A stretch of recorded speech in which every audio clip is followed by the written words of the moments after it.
Are the mics on? Oh. Good evening.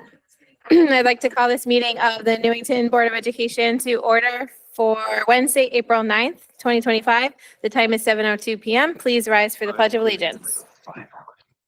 I pledge allegiance to the flag of the United States of America and to the republic for which it stands, one nation, under God, indivisible, with liberty and justice for all. Deb, would you please call the roll? Mary Beecham. Here. Brittany Carr. Here. Sean Halloran. Here. Anthony Manning. Here. Amy Parati. Here. Sam Sharma. Here. Jessica Weaver. Here. Anastasia Yap. Thank you. I have Mr. Newton and Miss Anastasia Yap absent for the vote. All right, our first item on the agenda is a resolution honoring Newington professional secretaries. I will read this into the record. Resolution honoring Newington professional secretaries, April 9th, 2025. Whereas Wednesday, April 9th, 2025 has been proclaimed as Newington Professional Secretaries Day. And whereas the Newington Public School secretaries are qualified and dedicated professionals who relate positively to students, staff, and parents. And whereas the Newington Public School secretaries perform secretarial work of a complex, confidential, and responsible nature. And whereas the Newington Public School secretaries set the tone for the school by their pleasant and courteous manner and prompt attention to questions and requests. And whereas the Newington Public School secretaries contribute to the success of the entire school system and are always willing to go above and beyond their assigned duties whenever necessary. Therefore, we do hereby proclaim Wednesday, April 9th, 2025 as Newington Professional Secretaries Day. Be it resolved that we urge all the citizens of our community to join with us in actively expressing gratitude to Newington secretaries on this very special day. Be it further resolved that the Secretary of the Newington Board of Education is directed to spread this resolution upon the minutes of this meeting and to provide a suitable copy for presentation. We have some secretaries in the room. Would you like to please come up and accept? Yep. You too, Nicole. Come on over here. So we're going to gather with the board chair for a photo op. And Anne Marie is online. No, we have quite a And- few office professionals online. There you go. So go over there. Yep. Back door. You did? But it's okay. Actually, Deb, should I take the picture so that you can be in the picture? Yeah. Come on now. I almost lost my sensibilities.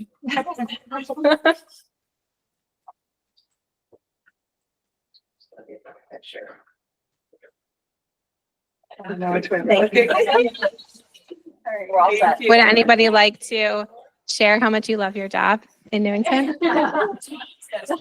You lost your voice, but you love your job. Sally or Rachel want to say? Sally or Rachel?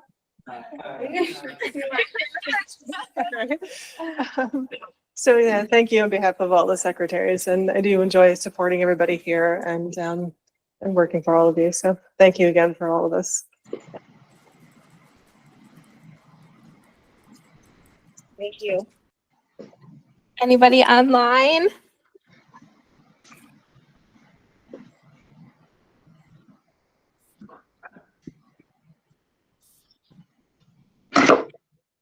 Everyone's being shy.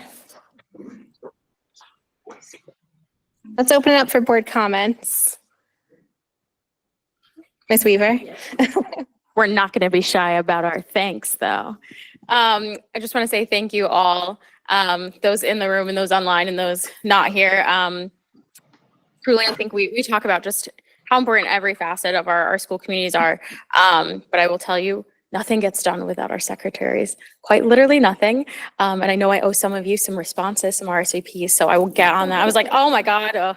I would hate to disappoint because you really truly do like get everything in order, get everything together, and also are truly just one of the biggest glues that we have in our schools. Some of the first faces that anyone, including students, but also the public see. Growing up with, Miss Valenti, and I grew up back in the day with Miss Delzangle, like going over to her house.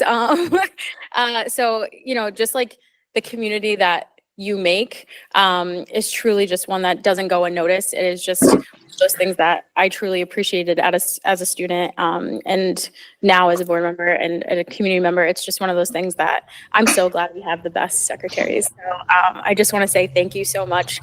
We can say every day, it's just like you get a day and it feels like not enough. But just saying thank you so much. I don't think you'll get enough thank yous, but we appreciate all the work that you guys do. And I will get back to you on your RSVPs. Mr. Holleran? I'm going to do this awkwardly because I think most of you are behind me or online.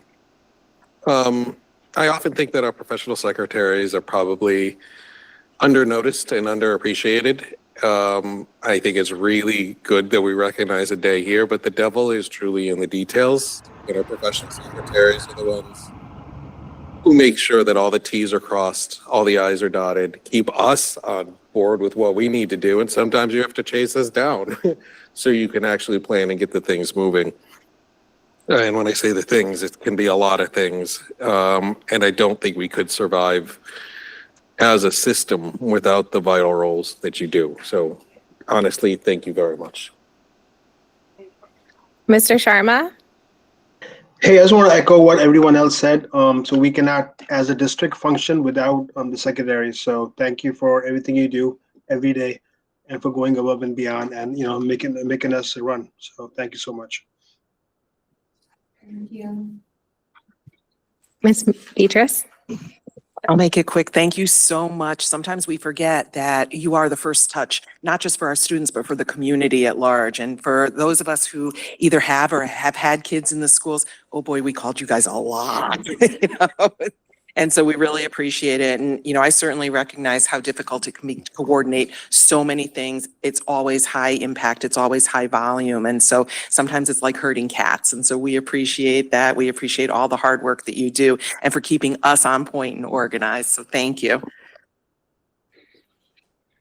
Yeah, I'll just add that I know our secretaries work year round, and there's obviously a lot to do during the school year, but there's a lot to do during the summer getting everything ready for the students to show up again in September. So we definitely appreciate and in central office, there's a lot to do, preschool applications, all that stuff. But there's definitely a lot to do, and we definitely appreciate all of the hard work. And super big shout out to my bestie in the back, Nicole, who just started last year at the high school, and she's been just amazing there. I'm very grateful that she's there in the high school for my daughter especially, but for all the students at Newington High School. Very lucky to have you and everyone else who works at the high school and every other school. Yeah, good job. Congratulations, everybody.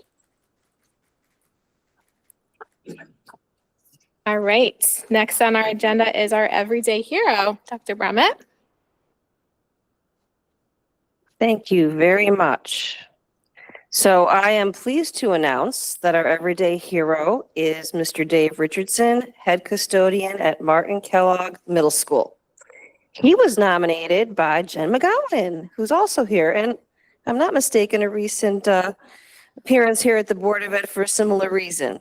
But here's what Jen had to say about Mr. Richardson, who's joined by his family this evening. It's amazing how much you can accomplish when it doesn't matter who gets credit.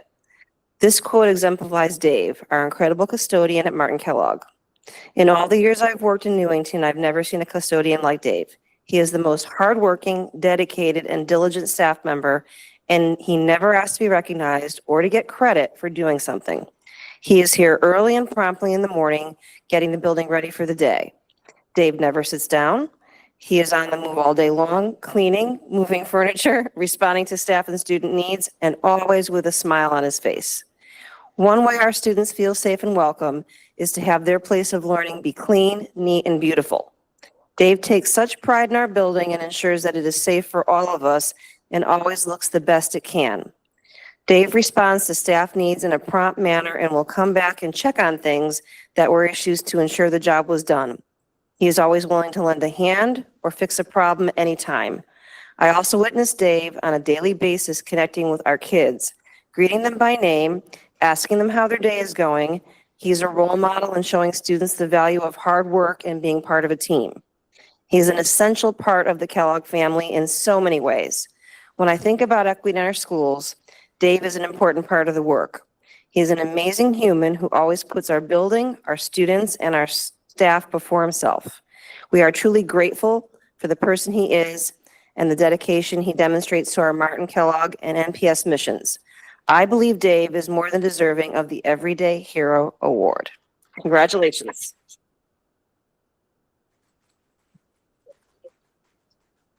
And Jen can come up for the picture as well as the nominator. Best guy ever. You gotta be in the middle. Oh, yes. Turn your Turn thing it around around so so you they can can see it.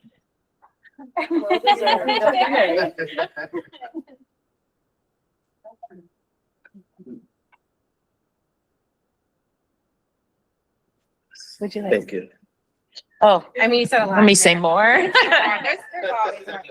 No, just, I mean, all that plus, this is Dave's beautiful family, and we've had the pleasure of also having his children at Martin Kellogg.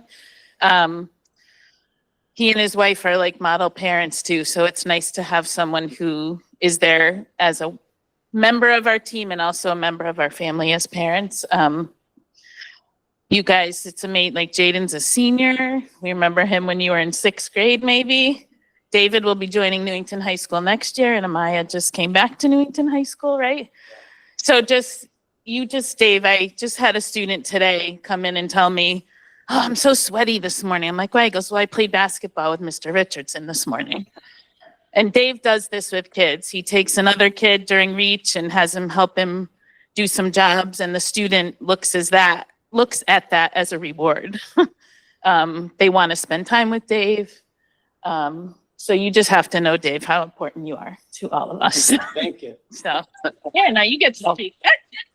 Or you want your daughter to speak? Maya. Maya has a little. Yes, I just want to say thank you for the opportunity. I genuinely love my job, love the staff, people I work with every day. They put a smile on my face. I put a smile on their face. And I'm just happy for the opportunity. Thank you.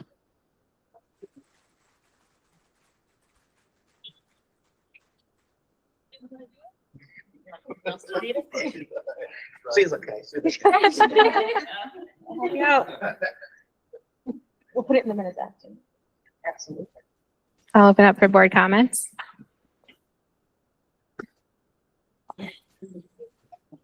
I don't know, Mr. Richardson, but I can tell you this, half of the characteristics that they just named are true.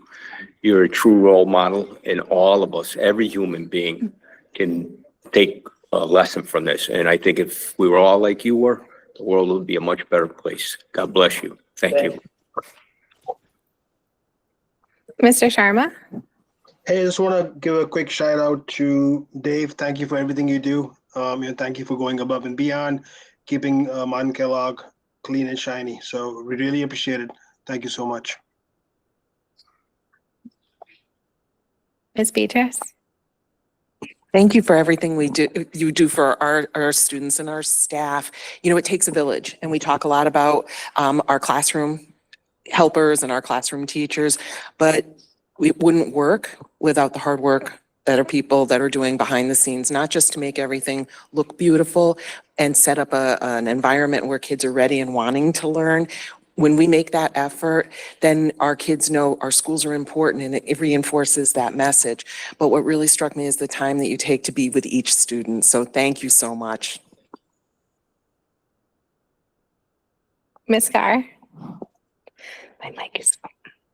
Thank you for all you do. I can only imagine how much cleaning needs to be done for school, let alone you see 1 or 2 kids and you think that's a mess. Now you have a whole school. So thank you for all you do. And I have to say, I personally remember my head custodian, Mr. Woody from Prospect Elementary School, because he had an impact like you are having for the kids in your school, where they take that extra time to connect one-on-one with the kids, and it makes such an impact. I can't remember all my teachers, but I do remember him, so thank you.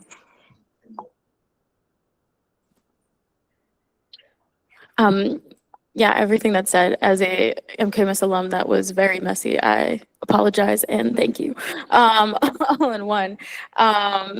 It's one of those things, as Ms. Carr was saying, tweens are a special breed of mess, in my opinion. So there's a certain person it takes to be to be in your role.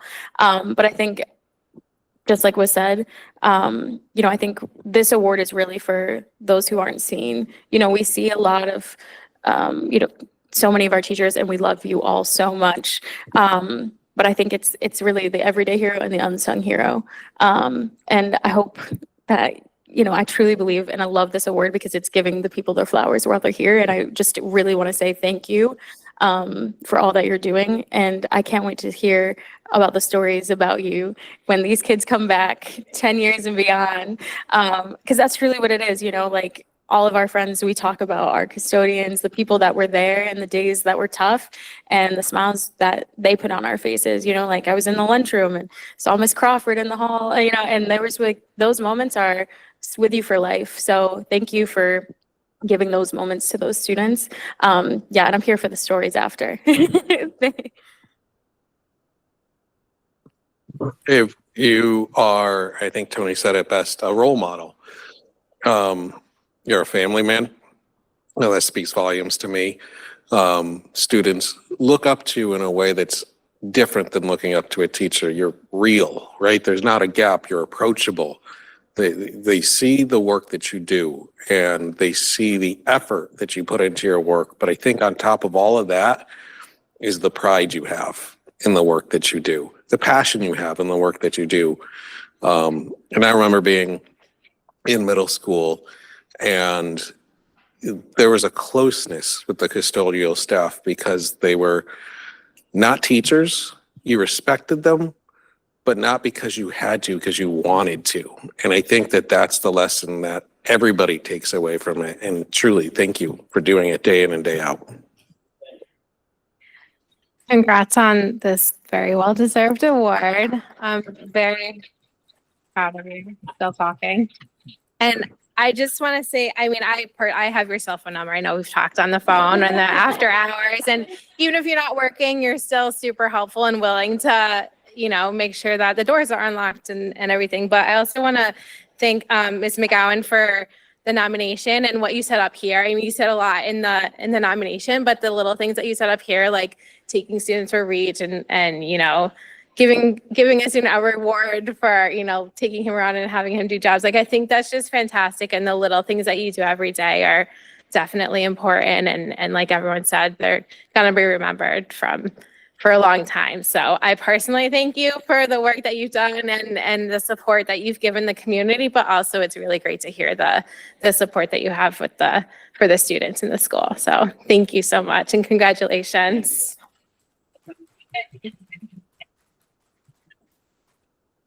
Okay, do we need a motion to amend our agenda? We're thinking of moving our student representative report to now. Some packing, a test, I hear there's a lot going on tonight. So we can move our student representative report up to now in the agenda would be fantastic. So we need a motion. Motion to move the student representative standing committee report to above item C. Second. Motion second. Is there any discussion? Thank you. Okay, all in favor? Aye. Aye. Any opposed? All right, our student reps are up. Well, hello everyone. It's great to be back here. After We missed you. we've missed you guys more. It's been a busy couple of months here, but we're back now and we're ready to present some amazing things that's been happening at Newington High School as well. But I believe we have a slideshow coming up Here it is. soon.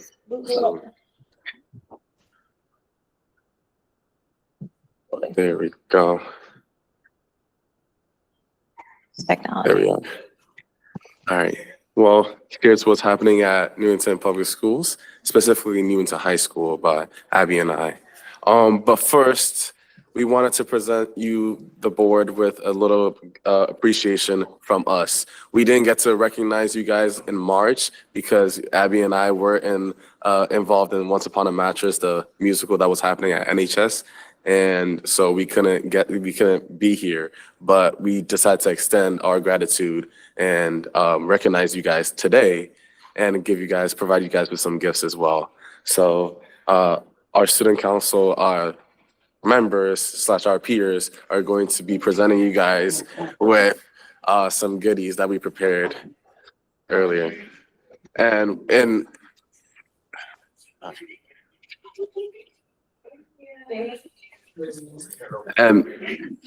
oh wow, okay, Mr. Holleran, great one. But we just want to recognize the great efforts made by the culinary arts department as well at the Newington High School, because they helped us make some of these goodies that you are seeing in front of you today. So we want to say thank you guys, and we appreciate everything that you do here at Newington Public Schools, sorry, and also for what you do for Ms. Tigno, all the administration. We thank you guys so much. Thank you all. Did we say culinary? Yes. Yeah. Yes, don't worry. We're highlighting them. So I think it's this slide right here. That's the next one, and we'll get started. So for what's going on at the high school, so sophomore Taylor Loynes, she instituted the new quote of the day, which we announce every day on the announcements. This has been really helpful in bringing up our school morale for students and staff, so it's really fun to listen to every morning. And then we've been doing a lot of fundraising at the high school. A lot of our different groups have been fundraising. So the class of 2026 held a fundraiser at Flying Monkey on Tuesday, March 4th, and 10% of the proceeds went towards setting off class dues, prom costs, and next year's graduation. And then the class of 2025 held a fundraiser at Newington Chili's on March 19th. 10% of those proceeds went towards offsetting similar things, graduation costs, prom, things like that. And then yesterday, our girls golf team held a fundraiser at Moe's, and that was to raise money for their season. It seemed pretty successful. I stopped by and there were a lot of people. And then Project Grad is hosting a lot of fundraisers right now. So you'll see they're holding a dodgeball fundraiser and a golf tournament to help raise money to help offset the graduation costs, and then Project Grad at the end of the year.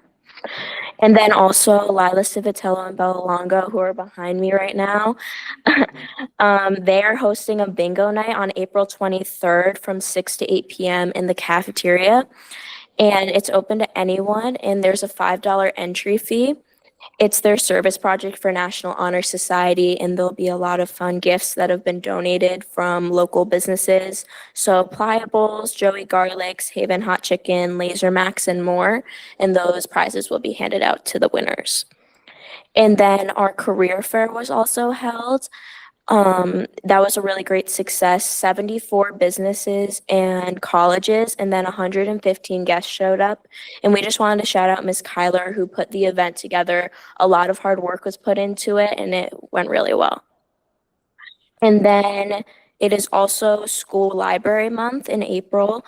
So the library media team created an infographic, and they've just been emphasizing why school libraries matter and the many ways that they contribute to our students' success. And obviously our library staff is really important, and they're such a great part of our everyday school day. So we just are so glad to celebrate them.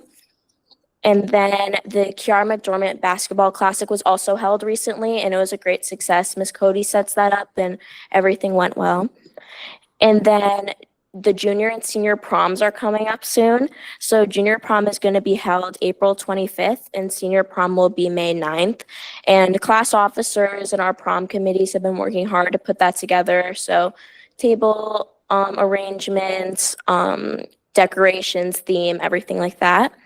And then juniors and seniors will also participate in Prom Promise, which is just used to promote safe behavior and activities during and after prom.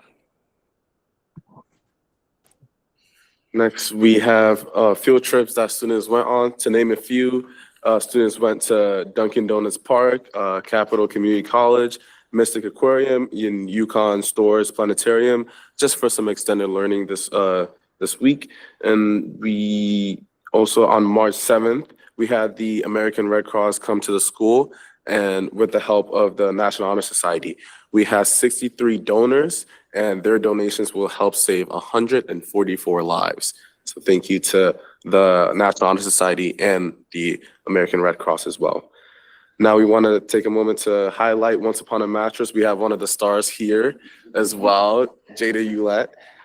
We had the shows on March 13th, 14th, 15th, and we had an amazing opening performance. We have multiple stars. I don't know why I said that. Multiple stars here.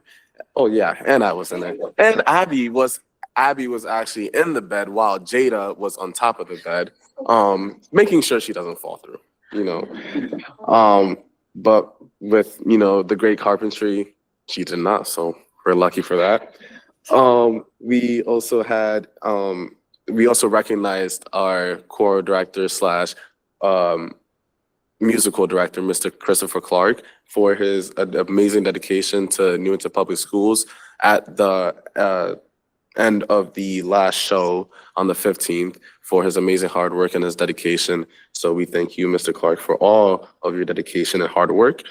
And we also had the NHS Voices of Change, which this program is a workshop series and assembly program that uplifts student voices and cultivates community building practices and resulting in like safer and more inclusive learning environments as well, which was a great turnout for the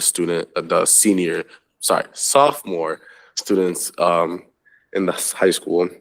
Then we also had multiple sessions regarding FAFSA completion for seniors and students and families to learn more about what they can do, what they can better for their education.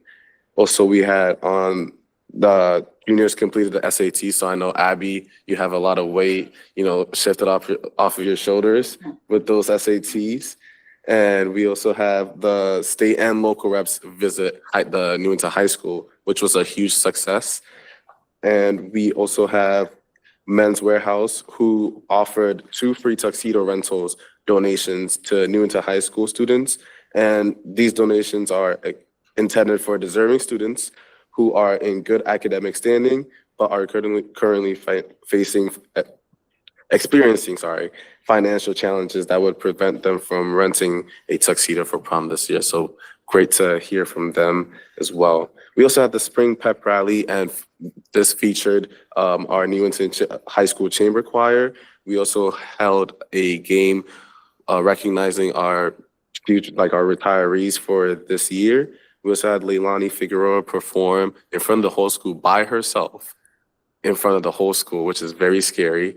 And she did an amazing performance as well. And we also had a fundraiser in correlation with Project Grad for Mr. Harris to shave his hair, which was a huge success. It was a success as well. So to get into our clubs, DECA recently opened our Storm Snacks. So we'll be selling snacks during the day. There'll be ice cream, chips, things like that students can buy for $1 or $2. And we also had our state competition in early March. So Audrey DeFrancesco, Tristan Gorman, Lucas Robson, Maddie Mashaw, Kyla Stamilio, Alexandra Tashuk, and Julia Kresnik placed top 5 in their categories. And some of them will be moving on to our international competition in Orlando, Florida. So I wanted to congratulate them. And then DECA and FBLA will be going to London. Me, Michael, Dr. Brahma, and Miss Tignall, I'll be leaving tomorrow. And we're so excited for that. It's a business exploration trip for us to get to know London systems and compare them to what we have here. And then also Link Crew has been continuing to be active in our school community, and they've chosen their new officers. So next year I'll take on the role of president, and Adrian Bielski will take on the role of vice president. And we're both so excited to contribute to Link Crew and just see what we can do for the school. And Diversity Club will also be hosting a cultural cuisine night where students can bring foods from their culture and share them with others. And there are already 15 restaurants donating as well to that. So that we're super excited. This is the first time this has been hosted. And then Educators Rising attended their 5th annual Ed Rising contest. Members Via Wagner, Cora Tracy, Catherine DiNapoli, Thomas DiNapoli, and Natalia Cooper were all deeply inspired by their teachers at NHS and their former teachers at the elementary and middle schools. And that fueled their commitment to join the field of education. And this club is a great opportunity for them to be a part of that and to start getting experience now. And then our HOSA club went to the Naugatuck Valley Community College today for the Connecticut HOSA State Leadership Conference. That went great, and 9 students placed top 3 in their event. So that's very impressive. Mia Ankdal, Jalen Henderson, Danny Biescard, Addison Stafford, Sophia Mashad, Angel Sahi, Kripa Jacobs, Sahasra Goody-Pudi, and Katie Dugas all placed top 3. So we want to congratulate them as well. And then History Club competed in the regional Connecticut History Day competition. And Thomas DiNapoli, Murtaza Ather, Zed Khan, Catherine DiNapoli, Megan Genova, and Aiden Rodriguez all finished top 5 in their categories. So we have a lot of students to celebrate today. Next, we want to move on to sports. We want to take some time to highlight some winter sports. But first, we want to go ahead and start with boys swimming. We want to congratulate Cuba Ladowick, who is a senior who broke more NHS swimming records at the CCC championships. And we also want to congratulate Cuba Ladowick, Jaden Liu, Nathan Liu, and Matt Vong, who broke the school's 200 free relay. So congratulations to those individuals. We also had the unified sports team that was invited to play basketball at Mohegan Sun, which was a huge success as well. And we also want to take a moment to highlight all our all-state athletes: Amani Blair for cheerleading, Cuba Ladowick for boys swimming, Jack Petronia for boys ice hockey, Kaylin Reynolds for girls ice hockey, and Josiah Sims for boys basketball. So congratulations to all of those student athletes as well. And then just to finish off with our special shouts, we wanted to shout out the special education PTO. They held a baking event. So Mr. Rich in our Culinary Academy hung out with some of our special needs students in the district, and they had a baking event, and it was really fun, and it seemed like a great time. Catherine Quartermanch and Corin Tate were also honored at the 30th Annual High School Arts Award Banquet, which was held April 1st at the AquaTurf in Plantsville. We also wanted to congratulate Cadet Captain Ivani Benoy for celebrating 2 years of service with the Firefighter Cadet Division. So that's very impressive, and we wanted to shout her out. And then we also wanted to say congratulations to Lacey Montana, who's a sophomore at the high school. She was named Girls All-State Ski Team, which is incredible. And then Thomas DiNapoli, who's a junior, was also won first place in the job interview event at the State Ed Rising Conference on March 11th. And then congratulations to Zachary Girolamo, who was recognized as the National Football Foundation Scholar Athlete. He'll be honored at the AquaTurf later this spring. And that's all we have for you guys today. But if you guys have any questions or comments, we'd love to hear it. Thank you. Great job, as always. Any comments or questions? Don't fight. Okay, good. So just want to congratulate everybody who's shown a commitment and dedication to succeeding, the athletes, the honorees. There's actually so many that I can't go through the list. That makes me super, super proud. To you too, thank you very much for putting together a PowerPoint presentation. My favorite part is when you said by me and Abby. Yeah, we got that part.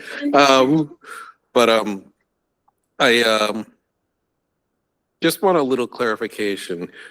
Abby, when you said you were in the mattress, were you part of the crew? Yeah, so I'm props master, and in that scene, Kaylee, who is the queen, she had a pee, she had a hand down into the mattress, so I was just in there for that. I really relate to that because I was on the crew for my high school musical. I was a smokestack on a fake train. The lead in that play went on to be the lead in Wicked on Broadway. My career was the pinnacle of the smokestack. But right, my thespian career. Just one clarification on that. I'm glad you're okay. You guys did a great job. I can't be more proud of the students that we have. That's the reason we put in this time to do this. The feedback you give us is absolutely vital. So what we're doing is not just celebrating successes, but seeing all those things. We went through sports. I think DECA, Future Business Leaders of America, that holds a special place in my heart. That's kind of where my career in business started. Good luck in London. I'm going to stop talking now because you have to pack in sleep. There is a time change. But we want pictures and like the most touristy pictures you can provide. I want double-decker buses and everything. Thank you. Ms. Weaver? And like Abbey Road, like in there, that'd be great. As always, just fantastic. I don't know. I feel bad. Just want to say a huge shout out. I really feel like half the cast of Once Upon a Time Masters is here. So just want to say, just incredible performance. A lot of us were there opening night. It was just so fun to watch. Some of you are not shy. Got you. And I really loved it. It was just great. The talent here is amazing. And then I know all of you do like 700 other things. So thank you for being here because it is late and you've already had a full day and you're doing all this and then you're doing that. And I think just honestly, I always say you guys really exemplify and really show what the portrait of the graduate is. It truly is exactly the model citizens that we want you to leave here and then do amazing things after.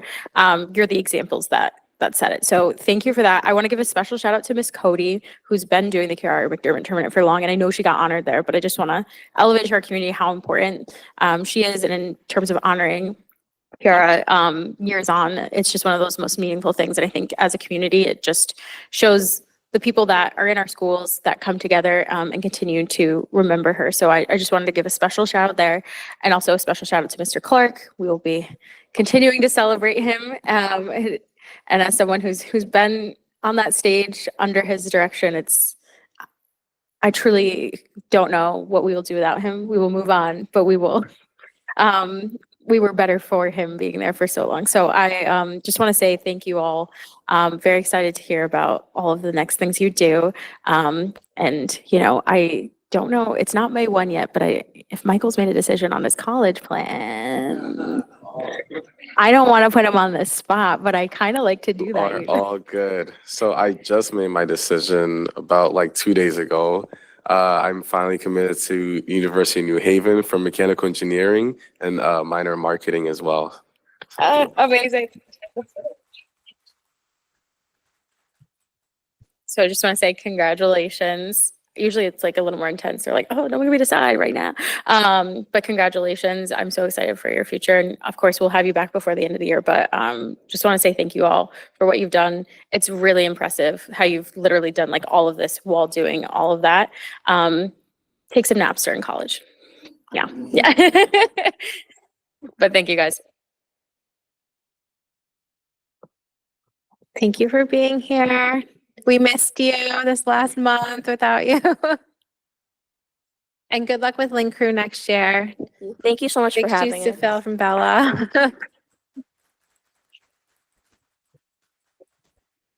Oh, wait. Oh, Miss Weaver has. Sorry, a special shout out to our Stuco for life. Thank you guys so much for the amazing gifts. I cannot wait to tear into this biscotti so much. Thank you guys. Okay, now we have the other side of our high school students here for presentation on the NHS mental health program. Yeah, come to the end. Make sure the mic's on. Thank you. And while the Ms. Redmond and her students are assembling, as a reminder to the board, Ms. Redmond a former Spanish teacher, has taken on a role as a mental health counselor for, which was a grant-funded position. And it has taken many forms, including classroom work that I believe will be highlighted tonight with some of our students. But I'll turn it over to her for now, and then we'll make some comments at the end about some of the other things going on. So Ms. Redmond and students, it's all yours. Thank you. Thank you so much for inviting us to speak on behalf of our new program. I'd like to introduce, this is Ava, Jada, Natalia, Gabby, Willow, and Victoria are here with us. They've all taken the mental health class, and they're here to just kind of speak upon that. But as you know, we're in year 2 of the grant. Time is flying by, but I'm so proud of all the things that we've accomplished in just 2 years. And we are still thinking of more things to do and going forward. So I know there's a lot of packing to do for an important trip. So I want to do this justice, but we'll go as fast as we can. We're going to, oh, actually, not yet. I see I'm getting ahead of myself. We'll wait with two more slides. But if Dr. Brumman, if you could, yeah, so the role of the SEL counselor is, I guess I kind of put it into 3 categories. One is the mental health seminar, which has 3 classes each semester. It's been running, it's been full. There was a wait list this year to get into it. I believe there's 6 classes running next year, which is good because it allows me the other half of the day to do the substance use education and counseling, and also help plan some of the school-wide programs that we have. And then I also do assist the other school counselors in helping students as well. So it's kind of broken down to those 3 parts. Okay. As Stop the Stigma and in this role, we've given a mental health survey during Mental Health Week, which is coming up in May. I could have gone back further, but just in the interest of time, this is just a little bit of data. And I do want to try to find ways to get more student responses for this year. It's coming up in May, like I said. But in 2023, we had about 652 responses. This goes out in a survey during advisory. But one of the questions we had asked the student body was, what are some things that students might be struggling with? And, anxiousness has been at the top both years in a row. We'll see in the next slide. Actually, many of these have repeated itself in last year. And then this year, we'll do another one. But anxiousness, feeling exhausted, low energy, and mind distracted to work, and self-criticism are all about 50% of the students who have responded. So it's pretty high. And my idea in the course is trying to address some of these with proactive behaviors and coping skills and self-care, and learning about, why a student might be experiencing these things. So we dive deep into that into the class. I wish everyone could take the class, but we'll hear about that in a second. So thank you, Dr. Brumman. And again, just a little bit more of the same. Burnout, 37%. There's a lot of students. I think one population of students that tends not to show up is the overachiever and perfectionist student that tends to get overlooked. Those students mask a lot of their feelings, and they're walking around with a lot, they're carrying a lot.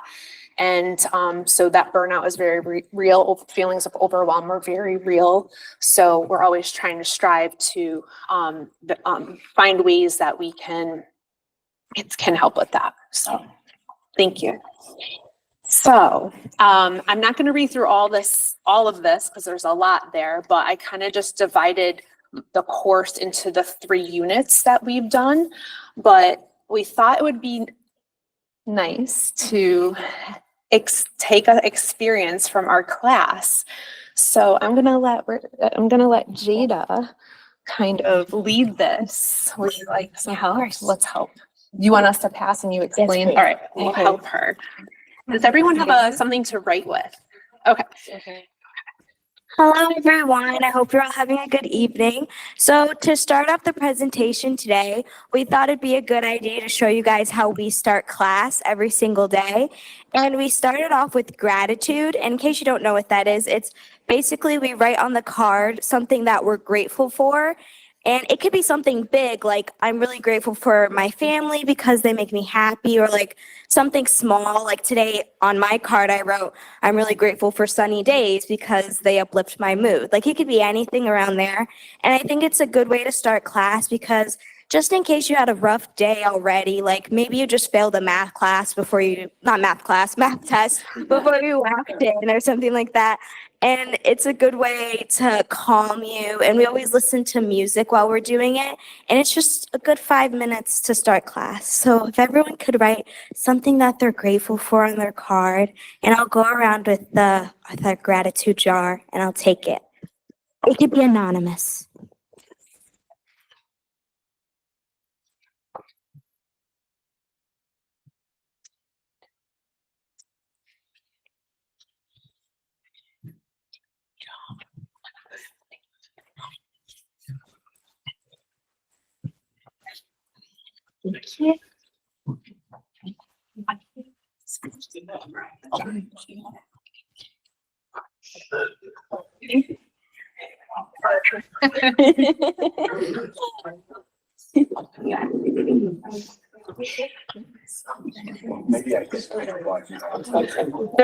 There's a mindful music link, but usually that's playing and the lights are off and we kind of just set the very calming mood.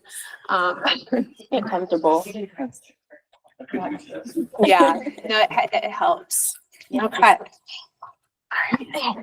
And then we always have one person from class who'd like to volunteer and they read out what everyone said for the day. So I'll do it. Someone said, I'm grateful for my loving family. Grateful that I had time to go to the gym this morning. I'm grateful for all the amazing students who took their time out of their busy day to come here. Aww. I'm grateful for the many opportunities that I have been given to serve others. Sweet. My family. Me too. To have so much free time with NPS students tonight. I think that's what it says. Thank you. My children and grandchildren and God's love. I love that one.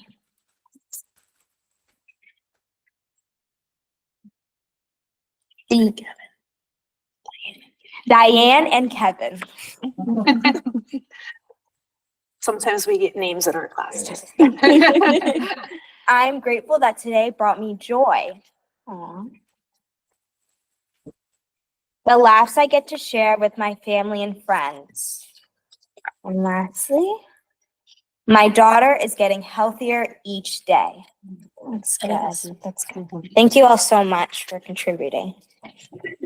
Yeah, so when we do this, you can just gain a sense of, it builds a sense of community and kind of grounds us and puts us in a positive headspace, but we kind of know a little bit about each other, but not knowing who did it. So that's how we start our class every day, along with a couple other things. So Victoria is going to talk about, so after we do the gratitude, well, we usually have a do now question, which is the daily reflection question. Like right now we're talking about sleep.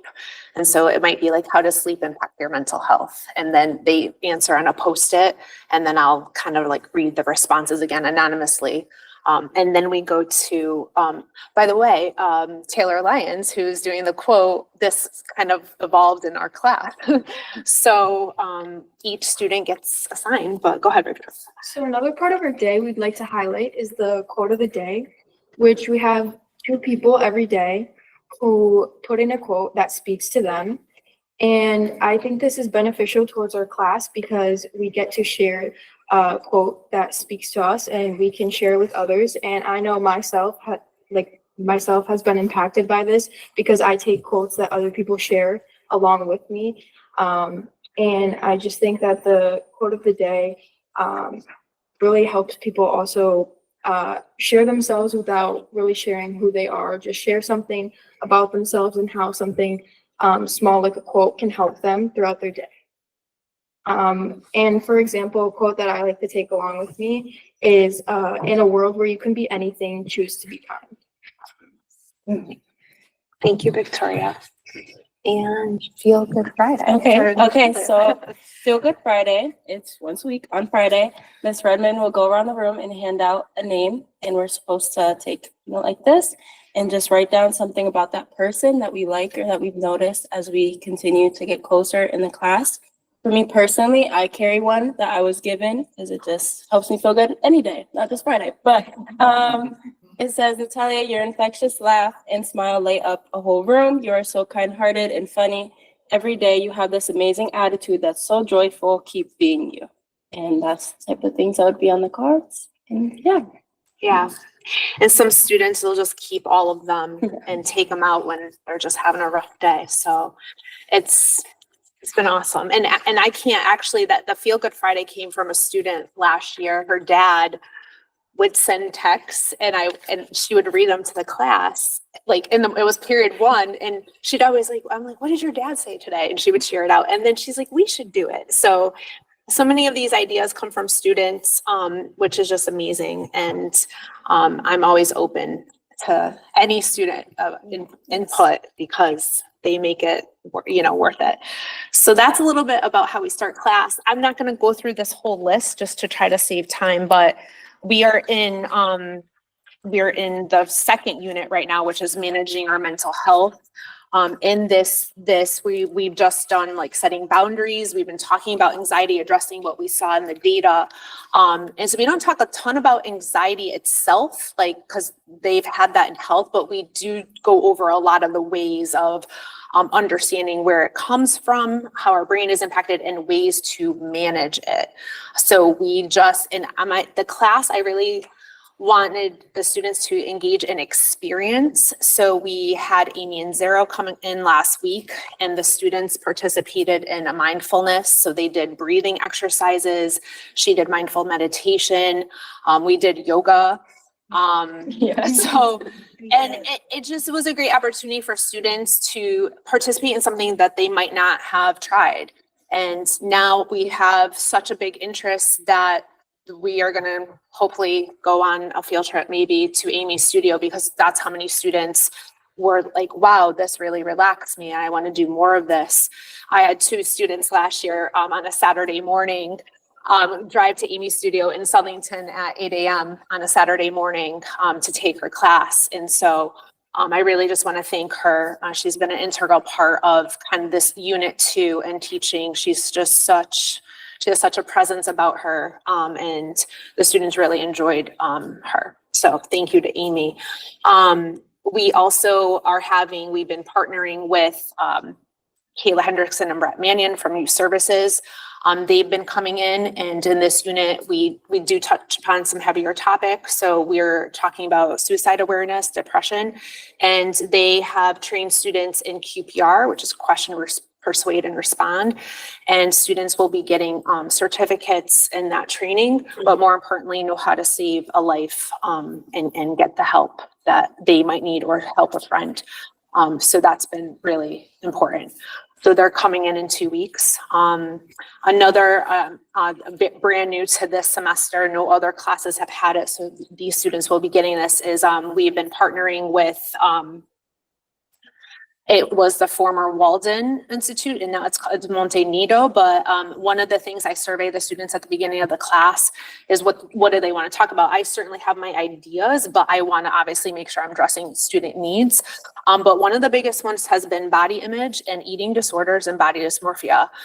So we are having the Monte Nido organization come in. I just met with them yesterday on a Google Meet, and they're going to be doing a presentation helping students. I already surveyed what they wanted to talk about, and so that organization is coming in and going to be giving the students firsthand information. So that's brand new this semester. So it's been a work in progress, but I feel like each semester it's getting more and more refined and really addressing the needs. We had a self-care day today. We did. Dove chocolate, bubbles, Play-Doh. I haven't played with Play-Doh since I was 5 years old, but still we played with Play-Doh. Yeah, we learned about ice therapy. What else did you guys want to say? Some of the things we did today?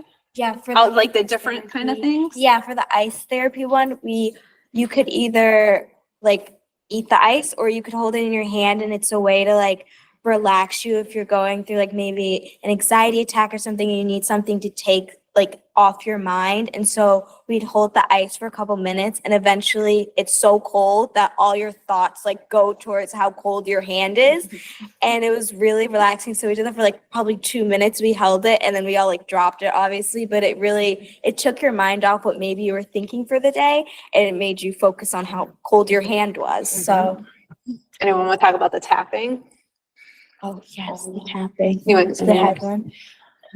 Yeah, I mean, it's just basically like a technique that students can use. Like, so if you're in class, sometimes you can't just like go take a walk or something. So the breathing exercises that Amy taught us, and then it's just like, you just find an area and just tap. It's most effective here, I think. But like, so it's not something super obvious, or if you were kind of, overwhelmed in class, you just tap and it's just the sensation. And if you close your eyes, you just, it's a way to kind of calm you, like breathing. Do you want to talk about the art imagery anybody Yes, today? the art imagery. That was when we chose a word. For me, I chose grace, and it's something that it's supposed to be a word that we're trying to embrace and to incorporate more into our lives, something that we may be struggling with or something that we've been doing better with. So we took colors and we kind of just drew what we thought of as mindful music played in the back, and we were guided by, what was her name, the artist? Someone on YouTube. Wow. So guided us, and we just kind of made our own card. And it I should have brought one. Yeah, it was like an art mandala around it. And then we wrote a note of forgiveness, we had a choice to so a lot of times we hold in things and we suppress our emotions. And so I was teaching them sometimes just writing things out. You don't have to necessarily give it to somebody, but if you want to apologize to someone, or you want to tell someone that you forgive them, and you could just get it out, you can give it to them or not. You could save it, or a note of appreciation. And then it was up to them what they were going to do with it. And then we're also writing a note to our future self, about the kinds of people we'd like to be. We're doing that Friday, and they're going to put it in an envelope and open it in a year, 5 years. My Latin teacher from high school, this was Loretta Teven, Bristol Central High School, graduating class 1997. I took Latin and she had us do this. And she passed away 2 years ago, and I got the letter in the mail, my letter. And I don't know, and I read it and I was like, there's just like many emotions came up, as like I could remember my younger self, and then like things I wanted to accomplish. It was the coolest thing. So I'm going to have them do that on Friday. So we ran out of time today. But anyway, those are just a few things that we've done in this unit. And then the next unit is our addiction awareness. And so I'm just grateful to have the time. We have a lot of guest speakers come in.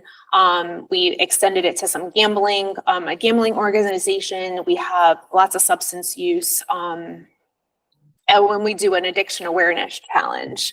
So Ava participated in that and Gabby did, because everyone else is in it now and they haven't done it yet. Do you guys want to speak to that just quickly?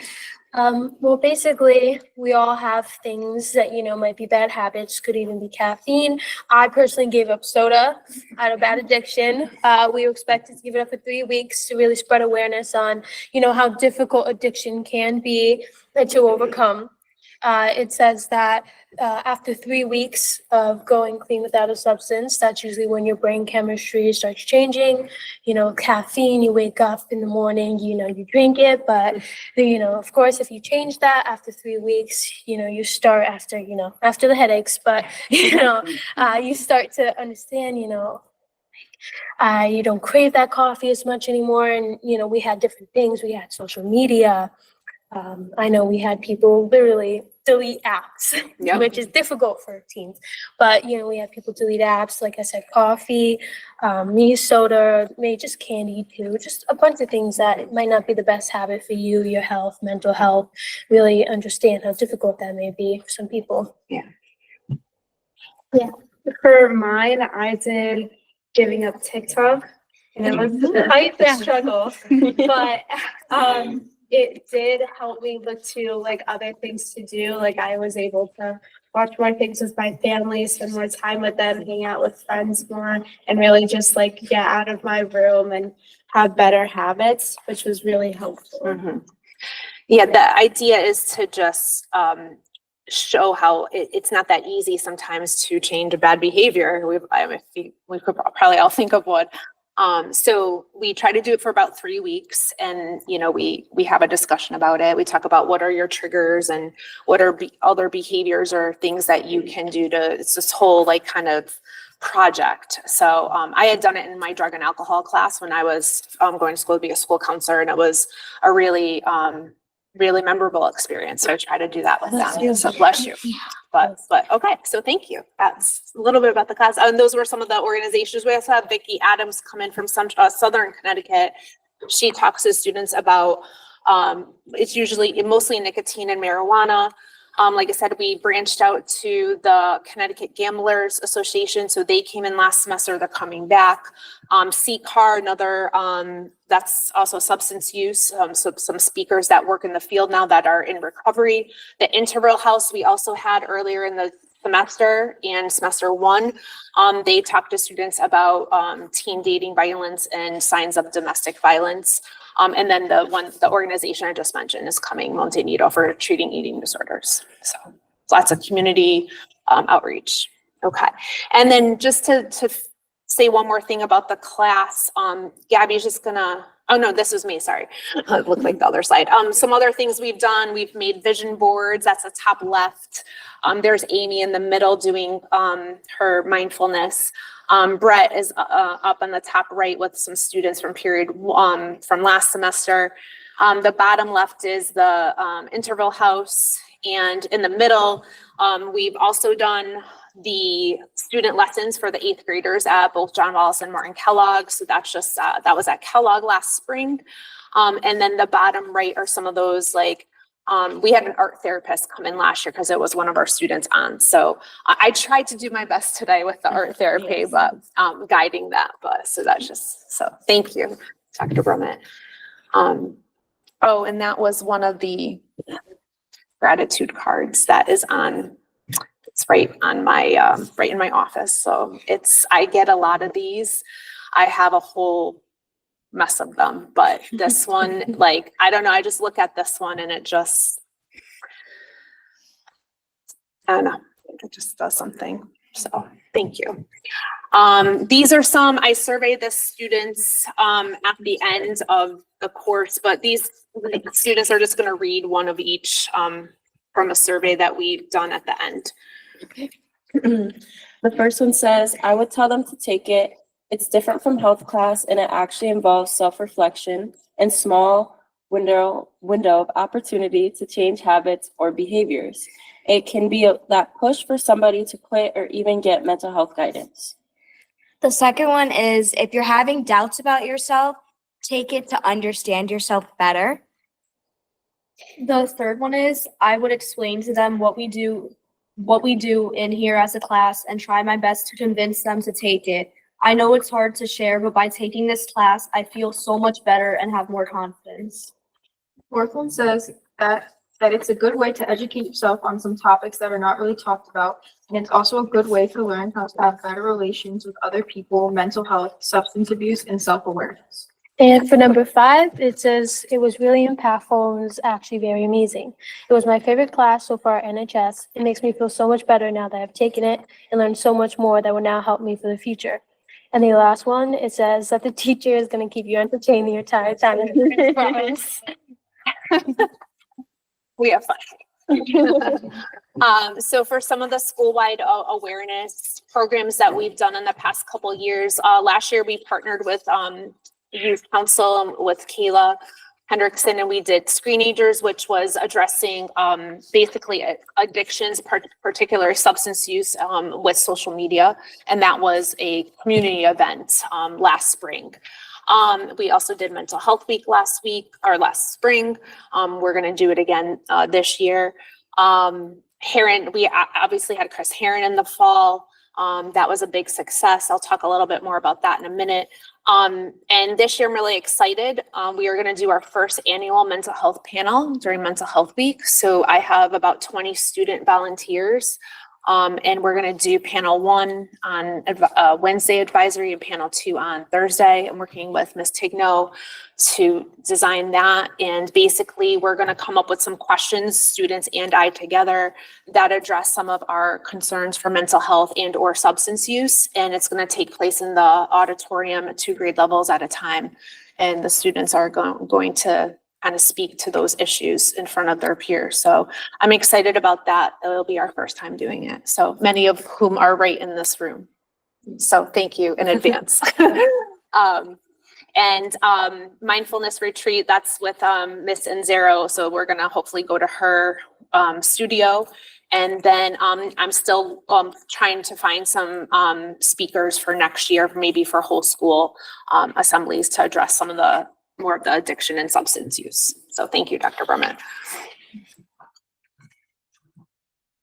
Okay, and then Gabby is just going to talk about some of the other whole school. These are just some of the pictures of some of the stuff we've done.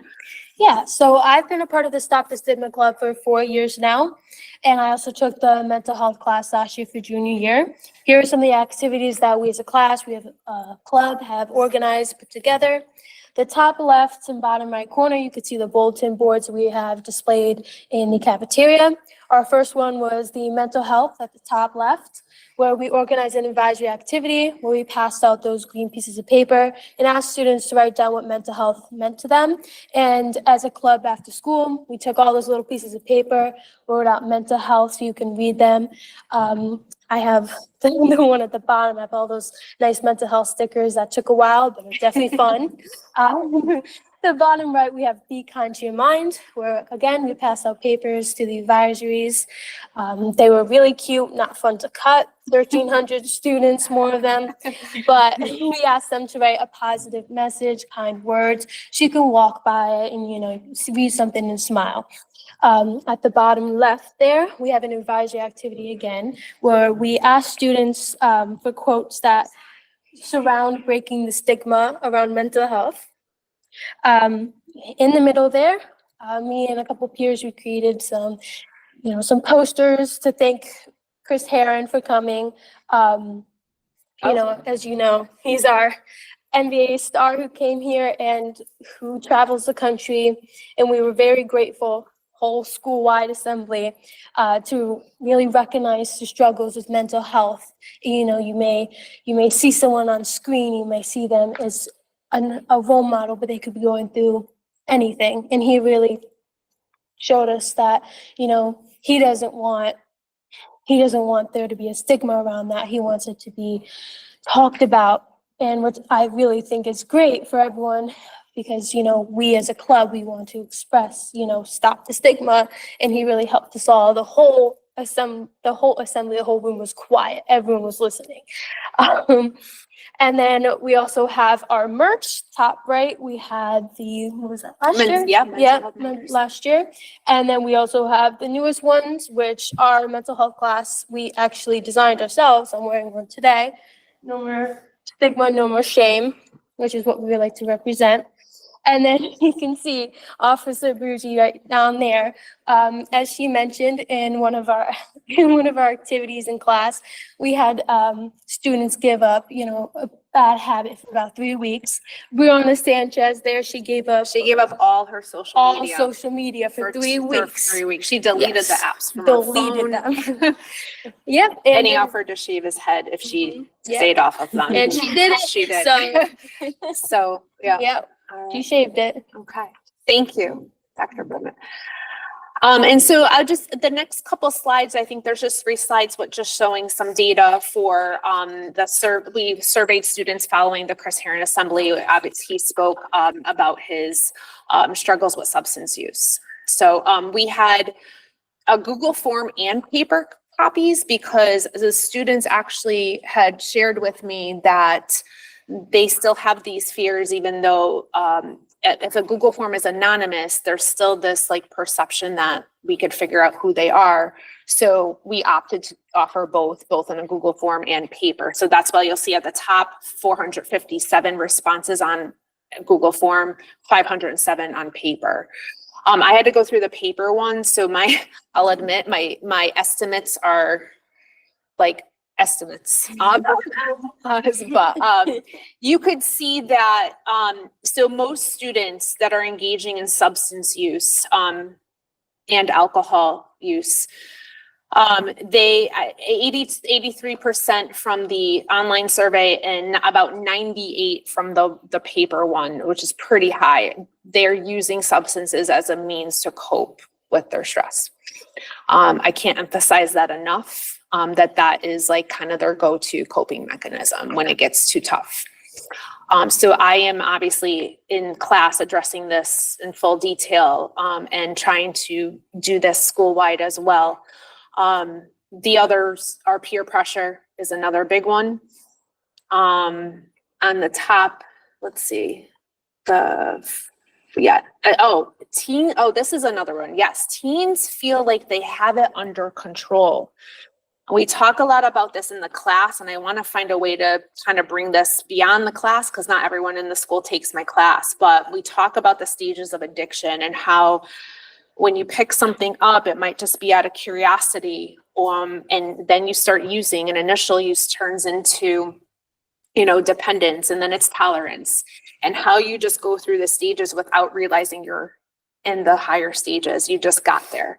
So we talk about this at great detail, and I just want to find a way to kind of bring it beyond my class, because substances are being used to cope. So if someone's stressed and they're turning to that, and then they're engaging in more of it to ease that, before they know it, now they're in, a little bit more serious. So that's one. Thank you, Dr. Brummett.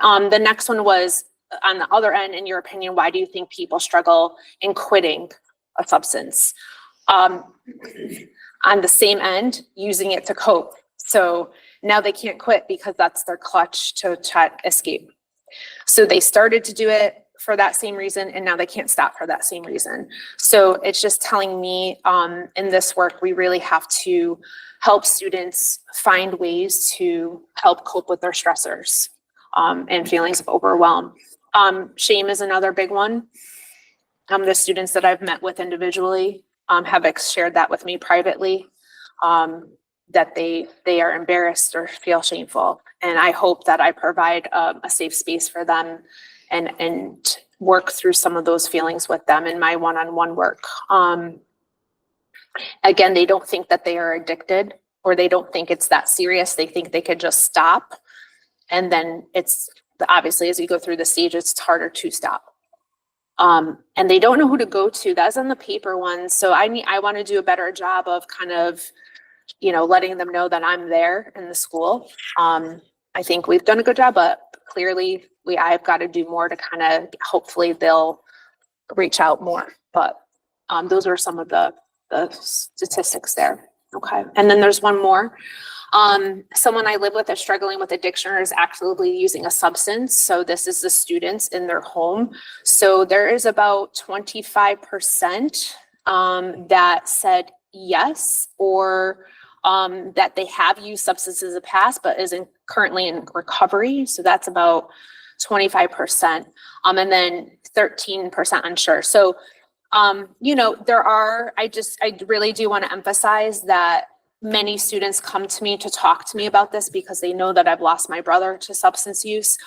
So they know that I have, I understand that, but that's a very real thing that's with our students. I know it doesn't seem like a high number, but there are a lot of students going home and they're dealing with an alcoholic parent or and struggling with that, and it's affecting their own mental health because of so many things that I won't get into right now. But so I would like, one of my goals for next year is to try to create a space and a time for students that have it in their family to kind of meet with me in like maybe a group setting or something, like build that in for next year as a goal. And so what we've established, and this keeps kind of evolving year to year as we go through, like last year was obviously the first year, it's my second year. So we've kind of established when a student gets caught in lieu of expulsion, We've set an 8, around 8, and I'm sure I'll meet with the administration at the end of this year to kind of just see, like, you know, give the thoughts around that. So the idea is around 8 sessions where they would sit with me for education, counseling, and goal setting, and it's very individualized. So it's just one-on-one. It's a whole period, or lunch or advisory whenever I can get them, because I'm teaching half the day. So sometimes that's a little challenging with the scheduling, but I do my best. And so if it's a period of study hall, I meet with them for the whole period. And then we just kind of determine, some people are still with me. They want to stay with me. I have a student from last year who's still with me. And that student was very resistant last year, and now she stays with me twice a week. And obviously in contact with the family and everything. I have developed some community resources for families that kind of, if the student is a little bit, needs more assistance outside of school. I've been working on that with Kayla Hendrickson and developing that. That's still in progress. It's a tremendous, like, it's a lot. It's unfortunately, it's a lot harder to find teen rehabs or teen AA meetings than adult ones, but we have found some. They're just, you know, not as available until you turn 18, but we're getting there. And then, like I said, I would like to establish a group for next year. So thank you. Let's see. So like I said, students have been referred from getting caught, but I also have had students voluntarily seek me out. So last year we had 6 referred students. One was on homebound. I had to meet with that student online. I met with that student almost the whole year, and 8 students came up to me on their own. Half of which were in my class for those 8. When we talked about the substance use, it came up and came out. And then this year there have been 10 referred students, and 5 students have self-referred themselves. And unfortunately, 1 student has been, I believe, expelled. The second offense happened within days of the first one, and we never actually got to meet. I never even met with him. He's already had done his second offense before I was able to like meet. So, but that's just a little bit of the data for the substance use. And then to end, we just have 2 more slides with the substance use. Willow is going to read on behalf of this student. This is an 11th grade student. And I asked some of the students I've been working with one-on-one if they would like to share, because obviously, like, you know, coming here and disclosing that is hard. So I have 2 students who have written a response about their experience, and Willow's going to read this one from the 11th grade student. I want to share my experience with substance use and how this class helped me and made me feel seen in various ways. I went into this class for the first time during the peak of my addiction, and I immediately felt the welcoming and positive energy this class had. I felt heard and understood. With all the topics we went through, it truly opened up my eyes to how I need to get control of this, which I then went to Miss Redmond directly for help. She even met with me outside of class, even though she didn't have to, because she cares so much and wants to help get better. She always gives me tips about how to beat substance use and tells me she is proud of me for even the smallest successes. She is still there for me now, even though my time in her class is over. I am now 75 days sober due to her help, and I couldn't be more grateful for her and the class because I feel they were huge factors in my recovery. So that's 1 student. Okay. And Natalia is going to, thank you, Willow, very much. And Natalia is going to read, this is a 12th grade student. So she's going to read that student's response. Okay. The student said, "One of the most important things in this world is your mental health. During my 18 years on this earth, I noticed a very common and sad thing. A majority of people could care less about someone's mental health. Out of those majority of people, Miss Redmond was not one of them. When I got caught in school with a THC cartridge, I felt strong feelings of shame, guilt, and disappointment, not only at school, but at home. When I had to meet with Miss Redmond for the first time, I had 0 intentions of quitting due to my addiction and the thought of being judged. But I quickly found out that there was no judgment whatsoever. As I kept meeting with Miss Redmond, I became more and more comfortable talking about my addiction. Going into the next year of school, I ended up taking her mental health class. As the class moved along, I learned many new things about addiction, mental health, and your overall well-being. I ended up relating to many people I didn't know or talk to through the Step Forward activity, which is one of my favorites, and even the public speakers who would come in to speak to our class. I really enjoyed hearing many of the public speakers that came in to tell their brave journey of overcoming their addiction. I also connected and became good friends with people who were also in that class. When the class ended, I found myself sad. I never enjoyed and felt comfortable in a class like that ever. I'm happy to say that I'm glad that I got caught, because if I didn't, I would have never met Miss Redmond and discovered her class. And her class has totally changed my perspective on mental health in a good way. And I will be forever grateful for that. I didn't know if any of the students here wanted to share any other final thoughts. Ava? Yeah. I was in her class last year and I came here for Sigma originally, but because I saw Miss Redmond, I had to say my guys. Come on up. So, for one thing, since I took the class last year, the way this class has just grown and the way Miss Redmond continues to keep making one-on-one connections with her students is so incredibly important. And it would really be an understatement to say how big of an impact she's made on my life in particular and other students in the school. And I'm just really proud of her to be able to do this because this is something she's really passionate about. And it's really important. So thank you. To add on to what Ava said, I'm currently taking the class right now, and I really hope that more people get the opportunity to take it next year because it's truly like my favorite class of the day. Like I don't mind going into sixth period every day because we learn so much about ourselves, and it's not like Miss Redmond makes the environment not like teaching at us. It's more like getting to experience and learn it with everyone else. Like in class, like health class, obviously we learn like the basics about substance abuse and mental health. But in Miss Redmond's class, we learn about ourselves individually and about our mental health and about maybe family's history and everything that's going on with ourselves and how to cope with that. And I feel like that's just such an important thing for others to learn as well. I would like to add, I'm also in the class. I just wanted to add off of what Jada said. In health class, it's like we're learning through a statistic. That's the best way I could put it. Opposed to being in class, we are the statistic. We are teenagers right now, and some of us are actively struggling with these things.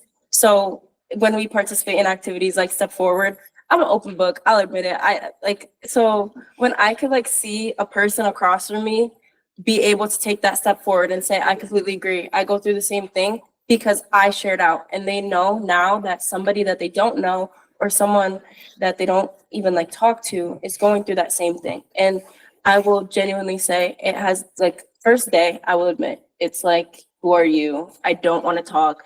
Like, get out of my face. Like, can she just stop talking? But then we get to the point where it's like, okay, like let's do Step Forward. Let's ask questions. And we probably talk Miss Redmond's ear off, but she listens every single time. And she'll stay after class with us, and she does above and beyond her role. And I'm just so happy that we took the class. So yeah.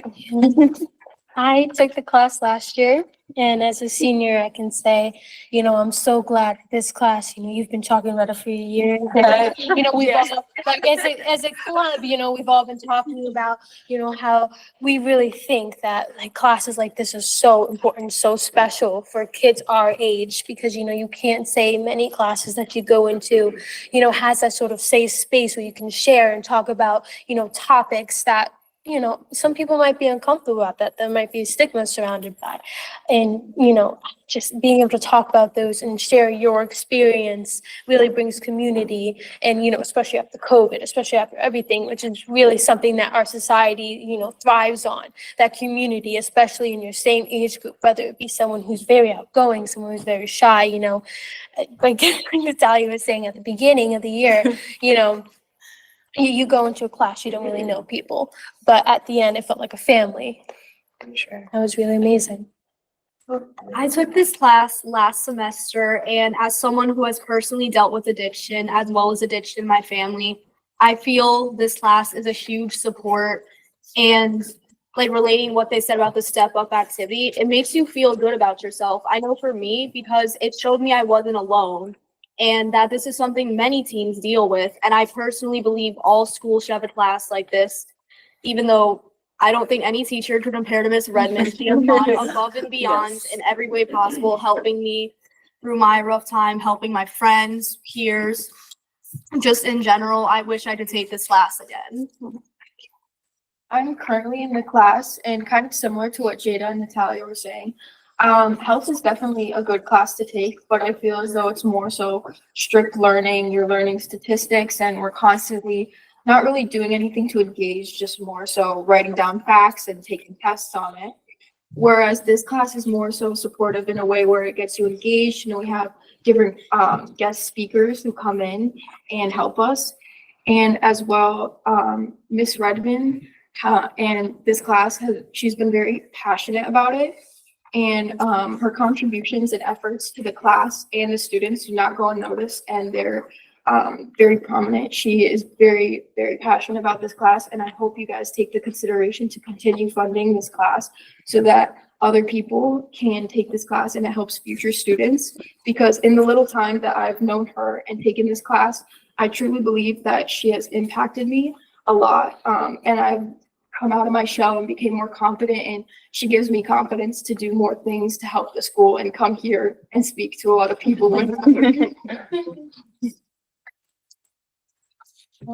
Thank you. I